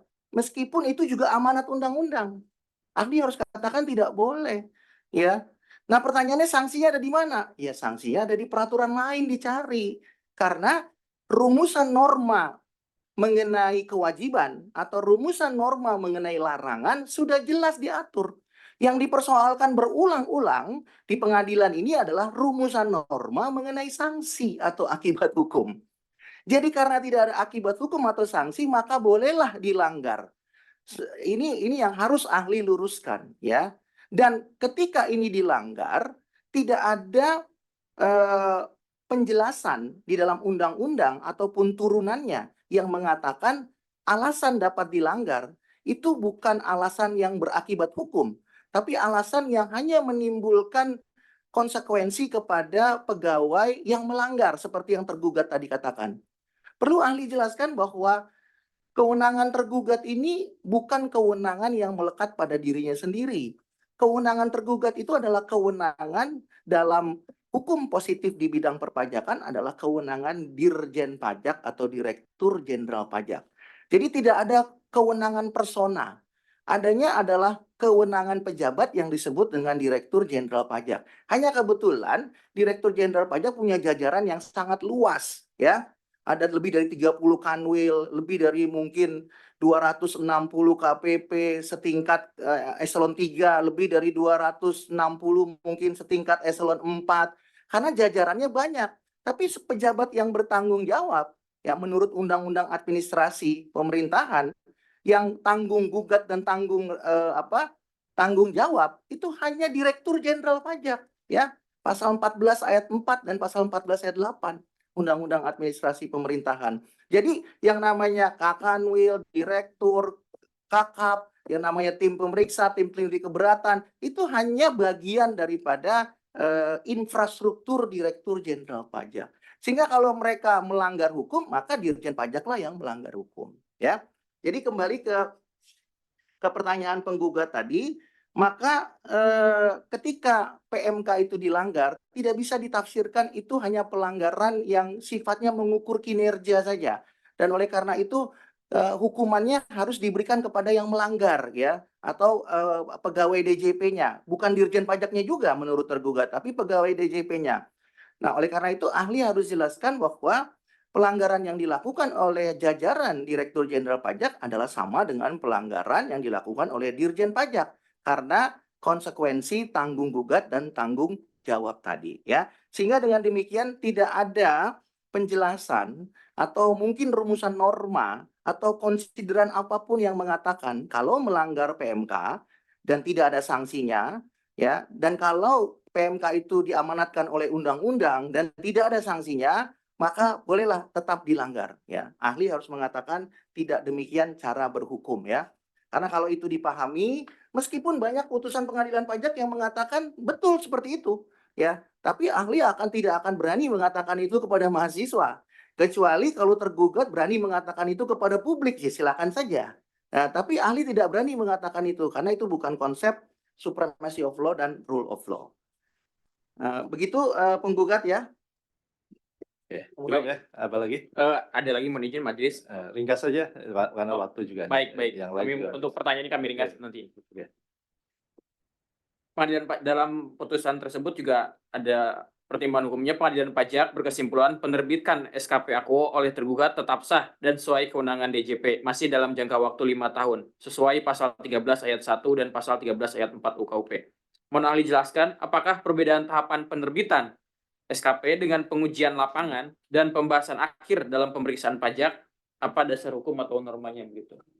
Ya, ini mungkin ahli harus jelaskan sejelas-jelasnya karena mari kita uji rumusan norma dengan praktek ya. Apa yang menjadi praktek ahli harus katakan belum tentu benar sesuai rumusan normanya ya. Ada beberapa pendapat yang mengatakan Pak Rey itu kan udah biasa Pak. Ahli harus mengatakan saya tidak mau berpendapat berdasarkan kebiasaan. Saya harus berpendapat berdasarkan hukum positif dan rumusan normanya. Yang menjadi pertanyaan, apakah kemudian pengujian, pembahasan, dan penerbitan itu bisa dilakukan kapan saja dalam waktu 5 tahun? Atau memang masing-masing tahapan itu sudah diatur rumusan normanya berikut jangka waktunya? Nah, kalau kita teliti di dalam Undang-Undang KUP, ya, pemeriksaan pajak itu seperti ahli jelaskan pada persidangan sebelumnya, ada pengujian, ada pembahasan, dan ada penerbitan. Pengujian dan pembahasan itu diatur dalam rumusan norma yang berbeda dengan penerbitan. Nah, pertanyaannya, kalau itu digabung jadi satu, ya, pertanyaannya adalah apa maksud pembuat undang-undang memisahkan pasal 31 dengan pasal 13? Apakah pembuat undang-undang ini kurang kerjaan memisahkan itu? Itu secara filosofis ya, kalau kita kuliah doktor itu filosofisnya harus tinggi. Apa filosofisnya? Kenapa dipisahkan? Kenapa nggak digabung aja? Toh juga apapun yang dilakukan dalam pemeriksaan boleh dikerjakan sepanjang belum lewat 5 tahun. Ternyata kalau kita meneliti di pasal 31 ayat 1 itu mengenai pemeriksaan. Di ayat 2 itu membahas mengenai pemeriksaan sehubungan dengan 4 hal. Pemeriksaan ulang, kemudian jangka waktu pemeriksaan, kemudian SPHP, dan pembahasan. Ya, di ayat 2-nya. Nah, kalau kita bicara ayat 2, di situ ada pemeriksaan ulang. Kenapa pemeriksaan ulang itu ada? Pasti karena ada pelanggaran prosedur. Dan putusan makim pasti membatalkan. Maka untuk memberikan keadilan kepada Dirjen Pajak boleh diperiksa ulang sepanjang belum daluarsa. Nah, jadi kalau kita di pengadilan lain batal membatalkan itu hal yang biasa. Contoh misalnya ya, pra-peradilan dibatalkan, berarti status tersangkanya hapus. Kemudian oleh KPK atau lembaga yang lain diterbitkan lagi sprindiknya, surat perintah penyidikan, diulang kembali. Apa yang salah dengan itu? Tidak ada yang salah. Nah, jadi dalam konteks pemeriksaan pajak juga demikian. Ya, sepanjang memang terbukti pelanggaran hukum acaranya atau prosedurnya, maka pembatalan itu menjadi hal yang biasa. Kenapa biasa? Karena undang-undang memberikan keleluasaan untuk diulang kembali pemeriksaannya. Jadi bukan hal yang tabu untuk membatalkan. Apalagi sudah terbukti ada pelanggaran, tapi kemudian dibiarkan, ya kan, tetap SKP-nya sah. Sementara pasal 31 ayat 2 memberikan ruang seluas-luasnya untuk dilakukan pemeriksaan ulang. Silakan saja. Jadi undang-undang ini sangatlah adil menurut ahli, ya kan? Ketika prosedur atau hukum acara dilanggar, pada saat yang bersamaan Dirjen Pajak diberikan ruang untuk melakukan pemeriksaan ulang. Sangat berkeadilan. Kecuali dibatalkan tapi tidak diberikan kesempatan untuk pengulangan dalam pemeriksaan. Maka otomatis Dirjen Pajak tidak bisa dong mencari penerimaan negara dari pajak. Tapi ini jelas dibuka ruangnya 31 ayat 2 Undang-Undang KUP. Yang kedua, di situ ada unsur pemeriksaan pajak, ya. Nah, pemeriksaan pajak yang dimaksud di sini tidak termasuk pasal 13, makanya dipisah normanya. Kalau mau digabung ya digabung saja, nggak perlu pakai pasal 13. Nah, di dalam unsur kedua pasal 31 ayat 2 Undang-Undang KUP ada jangka waktu. Jangka waktu yang dimaksud itu ada dua. Jangka waktu pengujian, dalam perkara aku adalah pengujian lapangan, dan jangka waktu pembahasan. Ya, nah tidak digabungkan dengan penerbitan. Karena itu diatur di rumusan norma yang berbeda. Sehingga ketika tergugat mengatakan, menyampaikan SPHP lewat 6 bulan, tidak menyampaikan perpanjangan, ya itu tidak ada masalah. Loh kenapa tidak ada masalah? Karena kembali lagi bahwa itu dilakukan masih dalam kurun waktu 5 tahun. Padahal ketika tergugat mengatakan SPHP harus disampaikan paling lama 6 bulan, tergugat sedang mengatakan atau sedang membicarakan pasal 31 ayat 2. Tapi ketika dia mengatakan alasannya kenapa tidak batal, ya dia menggunakan pasal 13. Ini tidak relevan dan tidak konsisten. Ketika tergugat mengatakan bahwa penyampaian SPHP itu harus atau paling lama 6 bulan, maka tergugat harus fokus kepada pasal 31 ayat 2. Jangan digabung dengan pasal 13. Nanti setelah selesai pengujian pembahasan baru masuk ke penerbitan. Ya. Jadi, pembuat undang-undang itu bukan dalam kebelunderan ya membuat rumusan norma yang tidak ada manfaatnya. Ya. Nah, ini yang menjadi pertanyaan para calon mahasiswa doktor hukum. Kenapa dibuat terpisah rumusan normanya? Ya, apakah ini sekedar gimmick di DPR dengan presiden? Menurut ahli tidak. Ya, karena ini ada maksud dari tujuan pembuat undang-undang. Nah, di dalam ayat 2 selain disebutkan tadi pemeriksaan pajak itu berkaitan dengan pengujian, di situ juga ada pembahasan. Pembahasan telah jelas diatur. Karena di ayat 2 mengatakan tata cara pemeriksaan sebagaimana dimaksud pada ayat 1 diatur dengan peraturan menteri. Nah, peraturan menteri yang dimaksud adalah PMK 17 tadi yang terakhir dirubah dengan PMK 18 2021. Nah, di PMK itu ya ada dua tahapan yang diatur, tahapan pengujian dan tahapan pembahasan. Khusus pemeriksaan diatur tersendiri di pasal 13. Ya. Nah, jadi jangka waktu pemeriksaan yang dimaksud dalam pasal 31 ayat 2 itu adalah pengujian 6 bulan dan pembahasan 2 bulan. Nah, pertanyaannya, ya kan, kalau rumusan norma jangka waktu sudah diatur, ya kan, tapi tidak ada sanksinya, ya, bagaimana? Karena di dalam ayat 2, ya ada 4 unsur tadi ahli sudah jelaskan, ya. Unsur yang ketiga adalah penyampaian SPHP, lalu unsur yang keempat itu adalah pembahasan. Nah, jadi ada 4 unsur nih. Nah, 2 unsur penyampaian SPHP dan pembahasan itu diatur tersendiri di pasal 36. Ya, diatur tersendiri di pasal 36. Terpisah lagi. Bagaimana dengan 2 unsur yang lain? 2 unsur yang lain itu tidak diatur di dalam Undang-Undang KUP itu, tapi diatur dalam undang-undang yang lain. Pertanyaannya, apakah boleh? Ya boleh saja, itulah undang-undangnya. Ya, maka ahli harus mengatakan kalau tidak ada di Undang-Undang KUP dicari di tempat yang lain. Kalau tidak ada di tempat yang lain, kewenangan hakim menemukan hukum atau fact finding. Ya, nah kembali kepada 2 unsur yang tidak ada sanksi atau akibat hukumnya, yaitu pemeriksaan ulang, yang kedua adalah pemeriksaan pajak. Untuk pemeriksaan pajak itu adalah jangka waktu pengujian dan jangka waktu pembahasan. Nah, ini sudah diatur jelas jangka waktunya. 6 bulan untuk pengujian lapangan dan 2 bulan untuk pelaksanaan pembahasan. Nah, pertanyaannya adalah, kalau SPHP tidak disampaikan, apakah dibuktikan bahwa pengujian telah selesai? Jawabannya tidak. untuk membuktikan pengujian telah selesai harus disampaikan SPHP. Pertanyaan berikutnya, apakah SPHP harus disampaikan tepat waktu? Tentu jawabannya iya, karena due process of law-nya begitu. Yang kedua, ya, bagaimana dengan pembahasan? Bagaimana dengan pembahasan yang tidak dilakukan sesuai dengan waktu yang ditentukan? Kembali lagi, itu juga bagian daripada due process of law. Nah, berkaitan dengan pembahasan, misalnya, pembahasan itu dibuktikan dengan apa? Dengan ditandatanganinya risalah ikhtisar berita acara.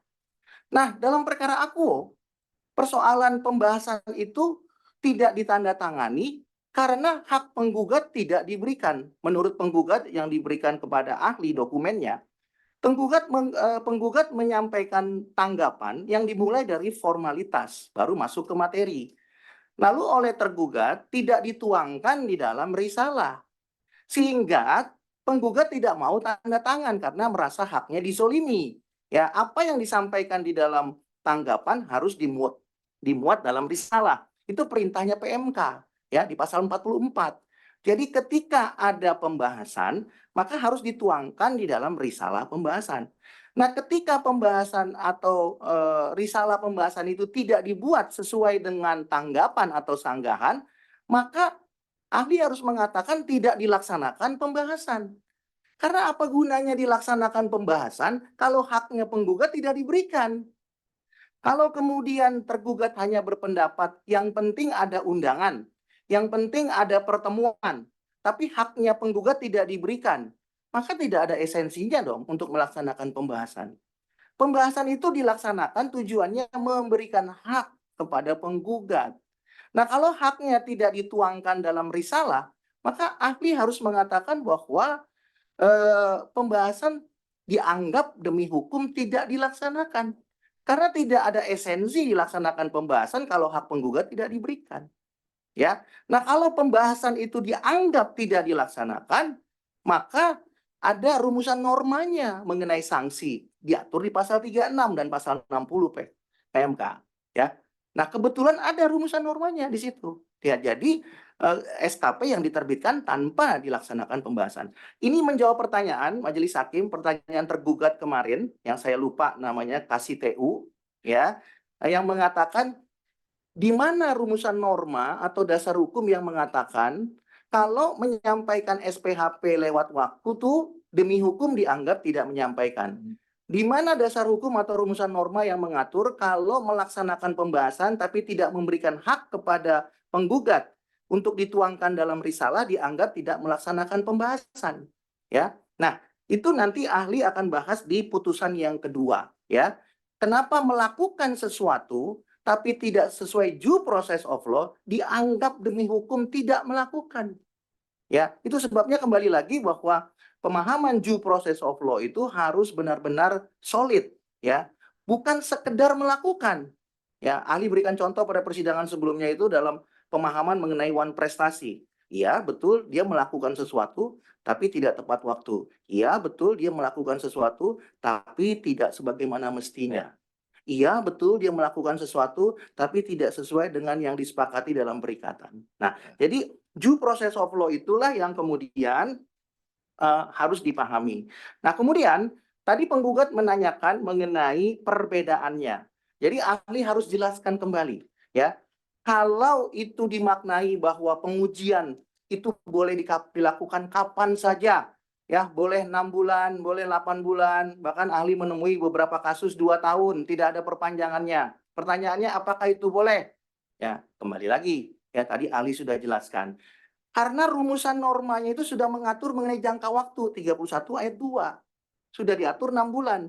Yang berikutnya, tadi mengenai pembahasan, ya, diatur dalam jangka waktu 2 tahun. Sehingga, ya, jangka waktu 5 tahun itu, ya, bukan berarti tergugat bisa melakukan pengujian kapan saja, katakanlah ini 5 tahun.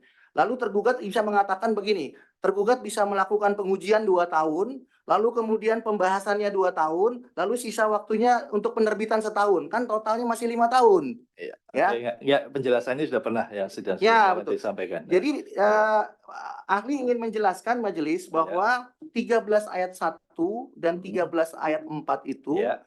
tidak sama dengan 31 ayat 2. Sehingga tidak bisa dicampur adukan. Ya, bisa ditangkap. Ya, kalau itu yang mau kalau kemudian ada pemahaman ingin mencampur adukan, maka yang mempunyai pemahaman itu mohon diberikan penjelasan filosofisnya itu apa, kenapa dipisahkan demikian, ya. Nah, oleh karena itu kembali lagi pemahaman mengenai 13 ayat 1 itu berkaitan dengan pemahaman bukti permulaan, ya. Kenapa? Karena di pasal 13 ayat 1 itu adalah penerbitan dalam jangka waktu 5 tahun. Bukti permulaan pun bisa dilakukan 10 tahun. Ya, itu berkaitan dengan jangka waktu pelaksanaan pemeriksaan yang berbeda. Tapi di masing-masing tahapan itu sudah diatur, ya. Di 31 ayat 2 ada 6 bulan dan 2 bulan, di 31 ada 5 tahun, kemudian di pemeriksaan bukper itu di pasal 40-an itu ada 10 tahun. Nah, sehingga dengan demikian rumusan norma itu dibuat dengan maksud tersendiri. Tidak bisa digabungkan bahwa semuanya boleh dilakukan sepanjang belum 5 tahun. Nah, kalau itu yang dipahami, maka sekali lagi ahli tidak akan berani menyampaikan itu kepada pihak manapun. Karena akan ada pertanyaan, lalu kenapa pembuat undang-undang membuat itu berbeda? Ya, itu mungkin yang ahli bisa sampaikan. Silakan penggugat. Ya, terima kasih ahli. Jadi kesimpulannya untuk putusan dari Majelis 3 ini atas putusan dari PT Citra Borneo Indah ini adalah ada norma yang mengatur jangka waktu pemeriksaan, cuma tidak ada sanksinya. Itu ahli ya. Nah, keputusannya ini adalah SKP-nya tetap sah meskipun pengujiannya melewati batas waktu karena masih dalam batas waktu 5 tahun. Jadi ini putusannya menolak dari penggugat.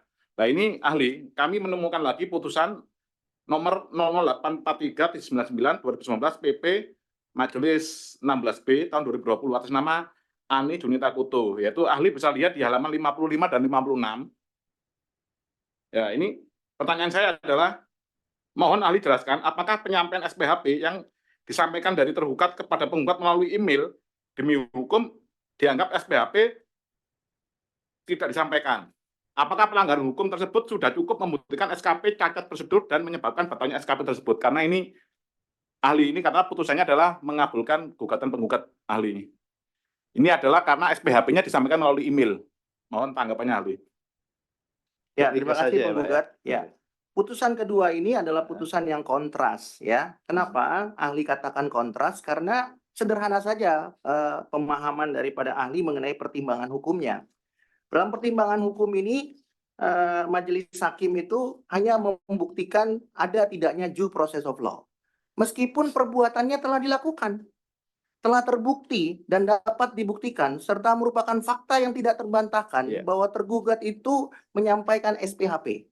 Sama seperti tadi tergugat mengatakan, kami sudah menyampaikan, iya betul, ya kan? Kami sudah melakukan pembahasan, iya betul. Pertanyaannya adalah apakah itu due process of law atau undue process of law. Nah, di dalam putusan ini sederhananya adalah SPHP itu disampaikan melalui email. Ya. Nah, menurut PMK 17 ya, ternyata SPHP itu harus disampaikan secara langsung atau melalui faksimili. Lalu ada perdebatan di sini, bukankah sekarang zaman sudah digital, ya kan, bisa disampaikan. Tapi kembali lagi, majelis hakim berpendapat rumusan normanya sudah jelas. Ya, rumusan normanya mengatakan SPHP disampaikan secara langsung atau melalui faksimili. Ya, nah jadi menjawab pertanyaan tergugat, kalau begitu, apakah penyampaian SPHP melalui email dianggap tidak menyampaikan? Majelis berpendapat demikian. Meskipun telah terbukti ada email, telah terbukti ada notifikasi bahwa email tersebut telah dikirim dan diterima, namun disampaikan melalui email dan tidak disampaikan secara langsung atau melalui faksimili, maka majelis hakim berpendapat bahwa perbuatan tersebut dianggap tidak menyampaikan SPHP, due process of law. Sesederhana itu, ya kan? Jadi cukup ya, sepertinya cukup itu. Ya, sesederhana itu saja. Ya, terus ini ada lagi, ini ahli saya menemukan juga putusan lagi yaitu nomor 013/758/99 tahun 2020, Majelis 2022, Majelis ya. Ini yaitu bisa dilihat di halaman 148 sama 150 ahli. Ini putusannya ini adalah tidak ada norma yang mengatur tentang surat tugas peneliti keberatan. Dan ini hasilnya putusan dikabulkan. Tidak ada norma yang mengatur tentang ini surat tugas peneliti keberatan dan tidak ada sanksinya juga tidak diatur. Ada dua hal ini, ahli. Ini mau dijelaskan singkat putusan tersebut, ahli. Ya, terima kasih penggugat. Putusan yang pertama tadi ada rumusan norma Ya. mengenai kewajiban, tapi tidak ada rumusan norma mengenai sanksi di Undang-Undang KUP, tapi ada di Undang-Undang Undang-Undang AP. Putusan yang kedua, ada rumusan norma yang mengatur mengenai kewajiban menyampaikan SPHP secara langsung, dan ada juga rumusan normanya yang mengatur mengenai akibat atau sanksi hukum. Nah, yang ketiga ini ekstrim, ya. Tidak ada rumusan norma untuk menyampaikan surat tugas. Tidak ada rumusan normanya. Ini tergugat berkali-kali selalu mengatakan demikian, dan ahli pernah sering membaca putusan, ya. Tidak ada rumusan norma untuk menyampaikan surat tugas atau surat tugas pengganti, ya. Yang kedua, tidak ada rumusan norma yang mengatur mengenai akibat atau sanksi hukum. Tidak ada rumusan normanya. Tapi majelis berpendapat, ya, meskipun tidak ada rumusan normanya, tapi tergugat harus membuktikan dasar kewenangannya. Nah, hanya saja majelis hakim tidak mengutip dasar kewenangan itu diatur di mana. Harusnya diatur di pasal 52 ayat 1 huruf A, Jungto pasal 66 ayat 1 huruf A. Jadi syarat sahnya keputusan harus diterbitkan oleh pejabat yang berwenang, dan apabila tidak, maka keputusan tersebut menjadi cacat wewenang. Ya, karena cacat wewenang, keputusan menjadi tidak sah dan harus dibatalkan dengan putusan pengadilan. Nah, jadi putusan yang ketiga ini sedikit lebih ekstrim, ya. Ya, karena sama sekali tidak ada rumusan norma mengenai kewajiban atau larangan, ya, dan tidak ada rumusan norma mengenai akibat atau sanksi hukum. Tapi tetap majelis hakim membatalkan keputusan keberatan dan pada saat yang bersamaan membatalkan SKP. Nah, kemudian majelis hakim juga berpendapat menurut ahli, ya, bahwa terbuka upaya pemeriksaan ulang kalau memang mau dilakukan, silakan, karena tergugat tidak bisa membuktikan dasar kewenangan. Kalau memang bisa dibuktikan, silakan lakukanlah saja sepanjang memang masih belum daluarsa atau memang masih dimungkinkan oleh peraturan perundang-undangan. Tapi sepanjang tergugat tidak bisa membuktikan dasar kewenangan, maka tidak ada alasan untuk tidak membatalkan. Meskipun tadi ahli katakan tidak ada rumusan norma mengenai kewajiban dan tidak ada rumusan norma mengenai akibat atau sanksi hukum. Begitu. Ini adalah, mohon ahli jelaskan, apakah SPHP dan undangan pembahasan akhir dapat disampaikan kepada penggugat melalui pihak selain tergugat? Apakah tindakan tersebut dapat dianggap tergugat membocorkan rahasia penggugat yang harus dijaga kerahasiaannya oleh tergugat? Apakah tindakan tersebut dapat menyebabkan batalnya SKP dan SKP pembetulan? Singkat aja, ahli. Ya, penggugat bertanya sebenarnya ini mengenai pasal 34 ayat 1. Ya. Nah, perlu ahli jelaskan, pasal 34 ayat 1 Undang-Undang KUP itu melekat kepada Dirjen Pajak dan jajarannya. Dalam perkara aku tentu kepada tim pemeriksa. Pasal 34 ayat 1 itu bukan rumusan norma yang mengatur kepada wajib pajak. Karena disebutkan di sana pejabat. Jelas rumusan normanya disebut pejabat, ya. Jadi kalau misalnya wajib pajak, ya, yang membocorkan rahasia, misalnya dia meliput, memberitahukan kepada orang lain data wajib pajak itu sendiri, tidak ada rumusan norma yang menghukumnya secara pidana. Karena konteks pasal 34 ayat 1 adalah sanksi pidana, ya, yang dihubungkan dengan pasal 41 Undang-Undang KUP. Jadi kewajiban yang melekat itu kepada kewajiban hukum untuk tidak menyampaikan atau membocorkan rahasia atau data WP itu melekat kepada pejabat, bukan melekat kepada WP itu sendiri. Nah, ketika wajib pajak atau penggugat mengetahui bahwa ada pihak lain yang menerima katakanlah SPHP atau menerima undangan pembahasan, maka patut diduga tergugat ini kan telah menyampaikan kepada pihak yang menyampaikan SPHP atau undangan tersebut mengenai hal-hal berkaitan dengan perkaranya. Tidaklah mungkin tergugat itu menyampaikan kepada pihak tersebut atau pihak lain tersebut yang tadi ahli dengar itu namanya Pak Pugo, ya. Nah, tidaklah mungkin tergugat menyampaikan kepada Pak Pugo itu seolah-olah Pak Pugo itu adalah kurir, karena yang bersangkutan bukan merupakan kurir resmi. ya berdasarkan dokumen yang diberikan penggugat kepada ahli, tergugat ini kan ternyata maksud saya Pak Pugo ini kan bukan seorang kurir yang resmi ya, dan juga ternyata beliau adalah mantan pegawai Dirjen Pajak, sehingga ada patut diduga dan ada kemungkinan besar dan berpotensi bahwa tim pemeriksa itu sudah membocorkan apa yang menjadi kasus PT Arion kepada yang bersangkutan. Kecuali kalau yang bersangkutan itu adalah kurir, karena tidak mungkin kalau tim pemeriksa bicara kepada kurir mengenai materi atau perkaranya, itu tidak mungkin ya. Karena selain daripada kurirnya tidak memahami, ya, dan itu menurut ahli bukan kewenangan daripada kurir.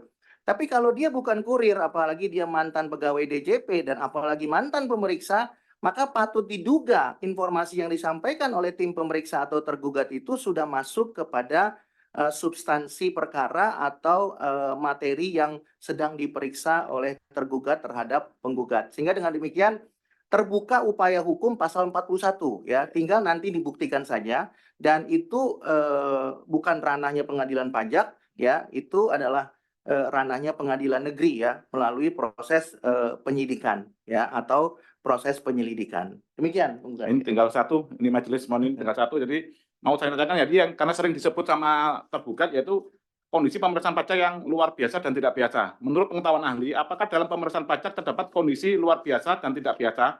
Apakah kondisi luar biasa dan tidak biasa dapat digunakan sebagai alasan untuk melanggar prosedur pemeriksaan? Apakah peraturan perundang-undangan perpajakan mengaturnya? Terus ini sekalian tadi yang belum ditanggapi oleh tergugat yaitu masalah pra SPHP dan undangan pembahasan 2 kali itu kan tidak ada normanya, itu seperti apa pendapat ahli? Jadi sekalian jadi satu ahli. Jadi keadaan luar biasa, pra SPHP dan undangan pembahasan yang dua kali. Ya, Ya. Ya, karena izin ahli, kenapa kami menanyakan perihal pembahasan akhir 2 kali gitu, karena tergugat dalam penjelasan tertulisnya menyampaikan bahwa pembahasan akhir dilakukan 2 kali itu adalah kebijakan pimpinan. Jadi mohon penjelasannya betul. Apakah diperbolehkan seperti itu atau tidak? Mohon izin untuk dijelaskan. Terima kasih penggugat. Pertanyaan penggugat pertama adalah mengenai pra SPHP. Kembali lagi ahli harus mengatakan bahwa ahli tidak akan berkomentar mengenai tataran empirik, tapi ahli akan berkomentar mengenai tataran yuridis, ya. Nah, kalau kita bicara hukum acara pemeriksaan pajak yang diatur dalam pasal 31 ayat 1 dan ayat 2 Undang-Undang KUP dan turunannya, ya, maka tidak ada rumusan norma yang mengatur mengenai pra SPHP. Kalau kemudian tergugat mengatakan ada pra SPHP, maka tergugatlah yang harus membuktikan karena tergugat yang mendalilkan. Tapi sepanjang pengetahuan ahli di PMK 17 maupun 184 maupun 18 tidak pernah diatur mengenai hukum acara pemeriksaan pajak yang meliputi pra SPHP, ya. Ini sudah ada perkaranya juga sampai ke Pengadilan Negeri Tanjung Karang ini, ya, mengenai pra SPHP, ya. Kenapa? Karena ada pihak-pihak yang dirugikan, ya. Tapi lain waktu ahli akan memberikan pendapat mengenai itu. Nah, pra SPHP ini tidak diatur rumusan normanya sebagai suatu kewajiban, ya, dan tidak ada juga rumusan norma yang mengatur mengenai sanksinya.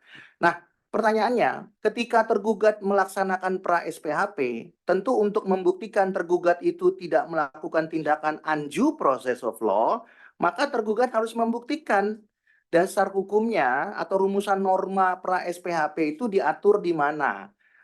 Tidak harus di dalam PMK, tidak harus di dalam Undang-Undang KUP. Silakan saja kalau tergugat bisa menemukan rumusan normanya seperti yang ahli katakan tadi, ya. Sepanjang ketentuan lex spesialis tidak mengatur, maka berlaku lex generalis, ya. Silakan saja kalau memang bisa dibuktikan. Tapi kalau penggugat tanyakan kepada ahli, sepengetahuan ahli tidak pernah menemukan rumusan normanya. Nah, oleh karena itu ketika tindakan atau perbuatan tergugat yang dilakukan tanpa rumusan norma, menurut ahli itu adalah tindakan atau perbuatan yang undue process of law. Kemudian tadi penggugat menanyakan mengenai pembahasan 2 kali, ya. Nah, perlu ahli sampaikan, tadi ahli sudah membahas sedikit mengenai pembahasan ya. Dalam perkara akuo berdasarkan dokumen yang disampaikan penggugat kepada ahli, memang ada 2 kali pembahasan. Nah, tadi ahli sudah katakan, pembahasan yang pertama dianggap tidak dilakukan karena hak penggugat tidak diberikan. Kenapa tidak diberikan? Karena apa yang dimuat penggugat dalam tanggapan tidak seluruhnya dimuat dalam risalah pembahasan, begitu juga ikhtisar dan berita acara pembahasan akhir hasil pemeriksaan. Sehingga karena itu undue process of law, maka pembahasan dianggap tidak dilaksanakan. Kalau pembahasan dianggap tidak dilaksanakan, maka SKP terbit tanpa pembahasan. Maka dengan demikian bisa berlaku pasal 36 ayat 1 huruf D atau berlaku pasal 52 Jungto pasal 66, Jungto pasal 19 Undang-Undang Administrasi Pemerintahan, ya. Dan itu menyebabkan SKP menjadi tidak sah. Kemudian pembahasan yang kedua, selain tidak mempunyai rumusan norma dan dapat diklasifikasikan sebagai undue process of law, pembahasan yang kedua ini juga dilakukan ya secara tidak patut ya. Jadi di hukum itu ada yang disebut dengan berbasis hukum positif atau legalism ya, legalistik, mazhab positivistik. Artinya begini, setiap orang memahami sesuatu itu berdasarkan hukum yang tertulis, hukum positifnya. Tapi ada juga yang namanya kepatutan ya. Di mana itu contohnya? Tadi penggugat mengatakan bahwa tergugat menyampaikan undangan pembahasan yang tadi tanda petik undue process of law tadi disampaikan 1 jam sebelum pembahasan. Nah, di dalam hukum itu namanya tidak patut, ya. Meskipun kembali lagi tergugat sudah melaksanakan, yaitu menyampaikan undangan, ya. Jadi ada yang melaksanakan sesuatu itu karena memang melanggar hukum atau melawan hukum. Ada juga yang melaksanakan sesuatu itu karena memang dilakukan secara tidak patut. Jadi undangan itu disampaikan, tapi disampaikan 1 jam sebelum acara pembahasan. Ya, apakah itu berdasar hukum? Berdasar hukum. Apakah itu patut? Tidak patut. Kenapa? Karena patut diduga tergugat ingin supaya penggugat tidak hadir. Karena sangatlah tidak mungkin untuk menghadiri pembahasan dalam waktu 1 jam. Jadi di dalam hukum itu ada kita bicaranya positivistik atau positivism, itu adalah mazhab yang tunduk kepada hukum yang tertulis saja, hukum positifnya. Tapi ada juga kepatutan. Ya, patut nggak dia menyampaikan ini? Kalau bicara legalnya sudah dilakukan, kalau bicara yuridisnya sudah dilakukan, tapi kemudian yang dilakukan itu tidak patut. Nah, jadi menurut ahli, selain daripada pembahasan kedua itu adalah undue process of law dan juga pra SPHP undue process of law, juga penyampaian undangan pembahasan yang kedua itu juga tidak patut. Kemudian penggugat menanyakan mengenai kebijakan pimpinan. Nah, ini menarik sekali karena kebijakan pimpinan itu tidak diatur dalam Undang-Undang KUP. Sekali lagi silakan nanti tergugat boleh menyampaikan dasar hukumnya jika ada kebijakan pimpinan. Yang dimaksud dengan pimpinan adalah pasti pimpinannya tergugat atau tim pemeriksa, yaitu Kepala Kanwil, ya, di atasnya ada Direktur Jenderal Pajak. Nah, kalau kita bicara kebijakan, tidak pernah diatur di dalam hukum perpajakan. Ya. Nah, tadi ahli katakan, kalau bicara kebijakan tidak diatur di dalam hukum perpajakan atau undang-undang KUP, pertanyaannya, apakah tergugat boleh melanggar? Tentu jawabannya tidak. Mau tidak mau, ketika tergugat menulis di dalam LHP bahwa pembahasan 2 kali itu dilaksanakan atas perintah atau kebijakan pemerintah, pimpinan, sebenarnya kan tergugat ingin mengatakan bahwa tergugat itu tunduk pada Undang-Undang Administrasi Pemerintahan. Karena kalau tergugat tidak tunduk pada Undang-Undang Administrasi Pemerintahan, maka tergugat dengan mudah mengabaikannya dengan mengatakan kami hanya tunduk kepada PMK dan Undang-Undang KUP saja. Tapi kan faktanya tidak, ada pimpinan. Nah, pimpinan itu diatur di mana? Sebagai pejabat pemerintah, diaturnya di Undang-Undang Administrasi Pemerintahan. Nah, yang menarik menjadi pertanyaan penggugat adalah mengenai kebijakan pimpinan. Kebijakan pimpinan itu diatur dalam Undang-Undang Administrasi Pemerintahan, dikenal dengan terminologi diskresi. Ya, Kalau kita baca rumusan norma di dalam Undang-Undang Administrasi Pemerintahan, ada beberapa pasal yang mengatur mengenai kebijakan. Intinya, nanti mungkin majelis bisa lihat di dalam tulisan ahli, bahwa diskresi itu dapat dilaksanakan karena beberapa alasan. Salah satunya alasan kekosongan hukum. Pertanyaannya, apakah ada kekosongan hukum pemeriksaan pajak sehingga pembahasan harus dilakukan 2 kali?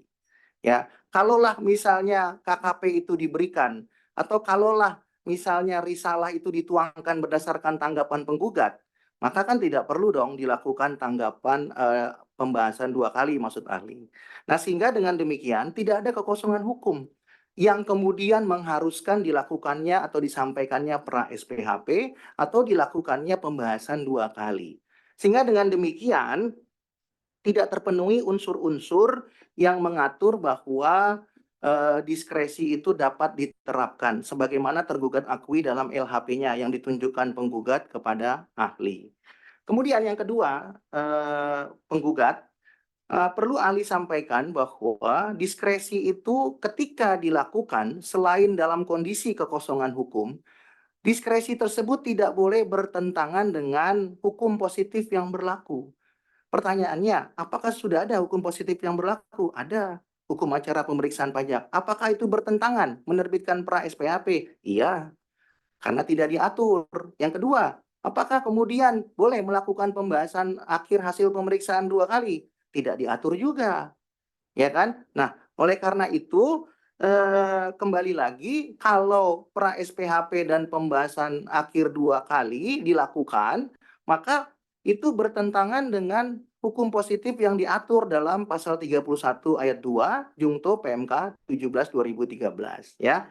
Oleh karena itu diskresi yang dimaksud itu tidak memenuhi unsur-unsur sebagai diskresi yang sah yang diatur dalam Undang-Undang Administrasi Pemerintahan. Kemudian majelis perlu ahli tambahkan bahwa tergugat, tim pemeriksa, tim sidang, ya, atau tim peneliti keberatan, tim peneliti pembetulan, atau mungkin tim pemeriksaan QA, ya, itu mereka adalah pegawai yang bukan tunduk kepada pimpinan, tapi tunduk kepada hukum yang berlaku. Pimpinan menjadi berlaku ketika ada kekosongan hukum. Itulah terbit diskresi. Tapi ketika hukumnya telah mengatur dengan tegas, maka hukum positif tidak bisa dikesampingkan oleh kewenangan pimpinan. Karena kembali lagi, ahli harus katakan bahwa negara kita adalah negara hukum, maka hukum harus menjadi panglima. Nah, jadi bukan pimpinan yang jadi panglima kalau kita bicara tataran yuridis. Tapi dalam tataran praktek itu terjadi sebaliknya. Oleh karena itu, ahli mengatakan bahwa ahli tidak akan berkomentar mengenai tataran empirik. Karena tataran yuridisnya adalah negara Indonesia negara hukum. Dan hukumnya mengatur dengan tegas. Maka tergugat tidak tunduk ya kepada, mohon maaf dan mohon izin, Kakanwil, Dirjen Pajak sepanjang hukumnya jelas. Oke. Kalau ada kekosongan baru boleh kemudian diisi. Oke, sudah Demikian, cukup ya, penggugat. sudah cukup jelas ya semuanya. Izin yang mulia, tambah Gitu satu ya. yang mulia. Izin yang mulia yang terakhir yang mulia. Apa-apa? Enggak, ini cepat aja Pak Musyaman ya. Baik, terima kasih yang mulia. Ini lagi-lagi saya masih mau membahas mengenai perekaman audiovisual. Jadi Sudah dijawab tadi oleh tergugat. bukan, Jadi, kepada ahli yang mulia, kepada ahli yang mulia. Jadi mohon maaf yang mulia, untuk kepada ahli ini kan sudah terbuka terang benderang bahwa rekaman audiovisual itu tidak ada atau ada tetapi tidak ada gitu ya. Intinya sih menurut ahli mungkin ada tetapi tidak ada. Intinya kan tidak pernah ditunjukkan di ruangan persidangan ini bahwa rekaman audiovisual itu ada atau pernah ada tetapi hilang. Itu tidak pernah dibuktikan. Itu hanyalah asumsi saja dan disampaikan secara pendapat. Nah, pertanyaan saya kepada ahli adalah begini, apabila suatu bagian, yaitu audiovisual itu wajib dan tidak terpisahkan, ternyata tidak ada, apakah pembahasan akhir itu dapat dianggap sah atau tidak ada? Yang kedua, tergugat mengatakan bahwa barangnya itu pernah ada, CCTV-nya ada, tetapi barang tidak ada, karena tidak pernah ditunjukkan di dalam persidangan ini, melalui argumen gitu kan. Jadi, apakah barang tersebut dianggap ada atau tidak ada? Begitu yang ahli. Terima kasih ya ahli. Ya, langsung Ya, Majelis ringkas Hakim. saja, bisa Ya. nggak itu alat rekam itu bagi Eh, bagian? kembali lagi ahli harus menjawab dengan tataran yuridis, Ya. ya. Tadi penggugat sudah mengatakan melalui kuasa hukumnya ada SE 12 dan juga ada SE 10, Ya, oke. ya. Tapi mungkin kuasa penggugat tidak menyebutkan ada per 7. Nah. Kalau kita bicaranya SE, bisa saja tergugat mengatakan SE itu hanya berlaku internal kami, Ya. tapi bukan merupakan bagian peraturan perundang-undangan yang diatur di pasal 7 dan pasal 8 Undang-Undang P3. Tapi ada per 7 yang mengatakan bahwa perekaman audiovisual itu harus dilakukan. Nah, yang menjadi pertanyaan, kalau rekaman audiovisual itu pernah ada, tapi karena tidak pernah di-download, tadi keterangan tergugat, dan akhirnya karena tidak pernah di-download, maka waktunya habis. Menurut ahli, itu bukan alasan kalau per 7 itu dianggap sebagai hierarki peraturan perundang-undangan. Kalau tergugat tidak tunduk pada atau ingin mengatakan SE hanya untuk tergugat sendiri, maka tergugat tidak bisa mengatakan bahwa per 7 juga hanya untuk tergugat sendiri. Karena per 7 juga itu adalah merupakan peraturan Dirjen Pajak yang diamanatkan oleh Menteri. Sementara peraturan Menteri diatur di pasal 8 Undang-Undang P3. Nah, jadi kalau kemudian itu tidak dilaksanakan, maka kembali lagi ada undue process of law. Yang menjadi pertanyaan sekarang adalah bagaimana majelis hakim bisa membuktikan apa yang terjadi di dalam pembahasan kalau kemudian rekaman audiovisual itu tidak disampaikan, ya. Bisa saja yang disampaikan di persidangan ini tidak murni 100% tepat. Kenapa? Karena tidak disampaikan fakta persidangannya.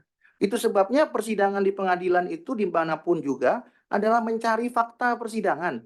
Dan kalau ada pihak-pihak yang berbohong, maka berlaku sanksi pidana, pasal 242 KUH pidana. Nah, kalau di luar, berbohong itu tidak ada sanksi pidananya, kuasa penggugat. Kalau di dalam persidangan ada sanksinya. Nah, oleh karena itu perlu dibuktikan, ya. Itulah sebabnya kenapa apa yang disampaikan para pihak di luar persidangan tidak mengikat hakim dalam membuat pertimbangan hukum.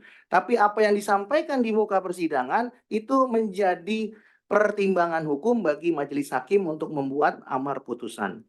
Jadi menurut kami ada yang menurut ahli ada yang missing di sini, ya, yaitu fakta yang sebenarnya tidak diungkap atau tidak diputar, ya. Dan itu kembali kepada kewenangan majelis hakim nanti untuk memberikan pertimbangan hukum. Tapi pada prinsipnya itu adalah undue process of law yang telah terbukti dilakukan oleh tergugat, ya. Itu yang perlu ahli sampaikan. Yang terakhir majelis mungkin sebagai penutup, tergugat pernah menyampaikan mengenai SPHP dan juga undangan yang tidak mencantumkan nama Dirjen Pajak. Itu yang belum ahli sampaikan, pendapat ahli. Jadi penggugat pernah mendengar bahwa, maksudnya ahli pernah mendengar keterangan daripada tergugat bahwa alasan tidak dicantumkannya nama Dirjen Pajak di dalam SPHP maupun di dalam undangan pembahasan karena memang di dalam lampiran PMK 17-nya itu tidak disebutkan demikian. Nah, untuk menjawab itu, tentu ahli harus berpendapat bahwa apakah tergugat ini tunduk pada Undang-Undang 30 tahun 2014 atau sebaliknya. Ya, karena tergugat ingin membandingkan mana yang mempunyai kekuatan hukum mengikat antara lampiran dengan Undang-Undang Administrasi Pemerintahan, khususnya Undang-Undang 30 tahun 2014. Di dalam Undang-Undang Administrasi Pemerintahan, khususnya pasal 14 ayat 4 dan 14 ayat 8, telah tegas disebutkan bahwa ketika mandat itu diberikan, maka ya tanggung jawab dan tanggung gugat itu tetap ada pemberi mandat. Dan oleh karena itu, nama pemberi mandat tetap harus dicantumkan untuk membuktikan bahwa kewenangan itu tidak beralih kepada penerima mandat, tapi tetap berada kepada pemberi mandat. Ya, jelas sekali di pasal 14 ayat 4 dan ayat 8 ya mengatakan nama Dirjen Pajak sebagai pemberi mandat harus dicantumkan. Nah, persoalannya kalau SPHP dicantumkan hanya oleh pihak lain yang menurut penggugat itu namanya Kabid P2IP atau mungkin orang pihak lain yang mungkin ahli tidak bisa ingat, ya, maka tidak terpenuhi unsur-unsur yang diatur dalam pasal 14 ayat 4 junto pasal 14 ayat 8 Undang-Undang Administrasi Pemerintahan. Karena apa? Karena jelas rumusan normanya mengatur kewajiban mencantumkan pemberi mandat.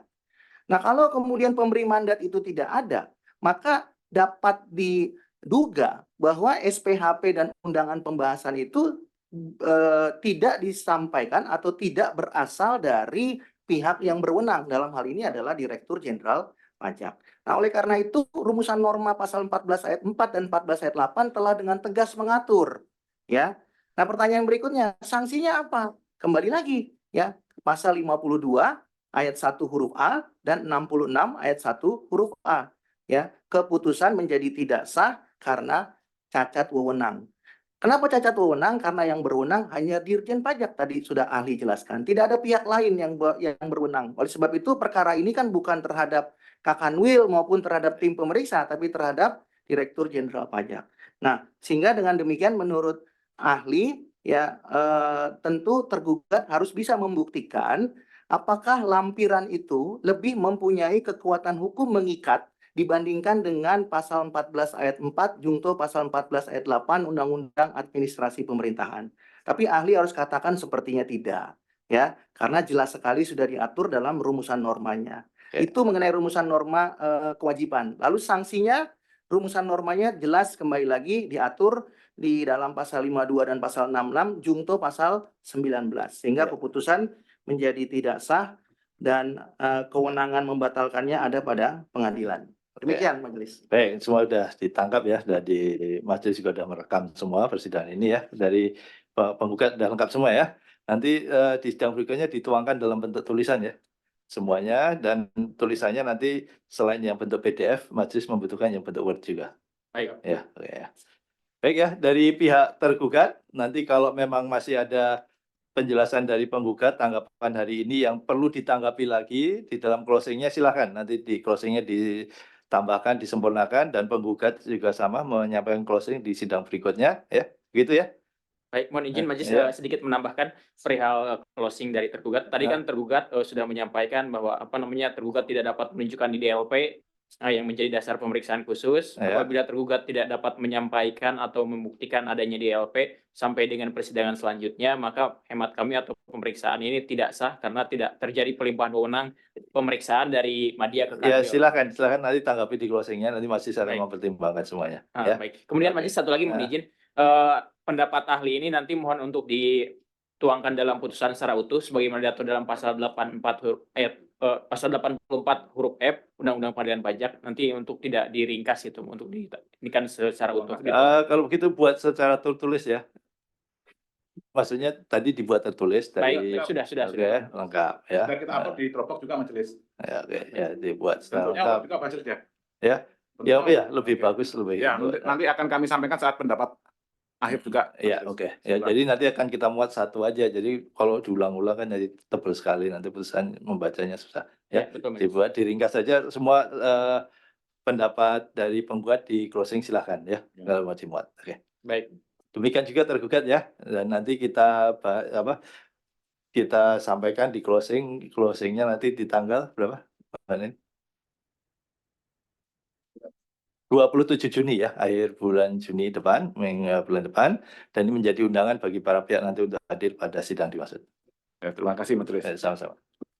Majelis, terima kasih majelis hakim, terima kasih penggugat dan tergugat.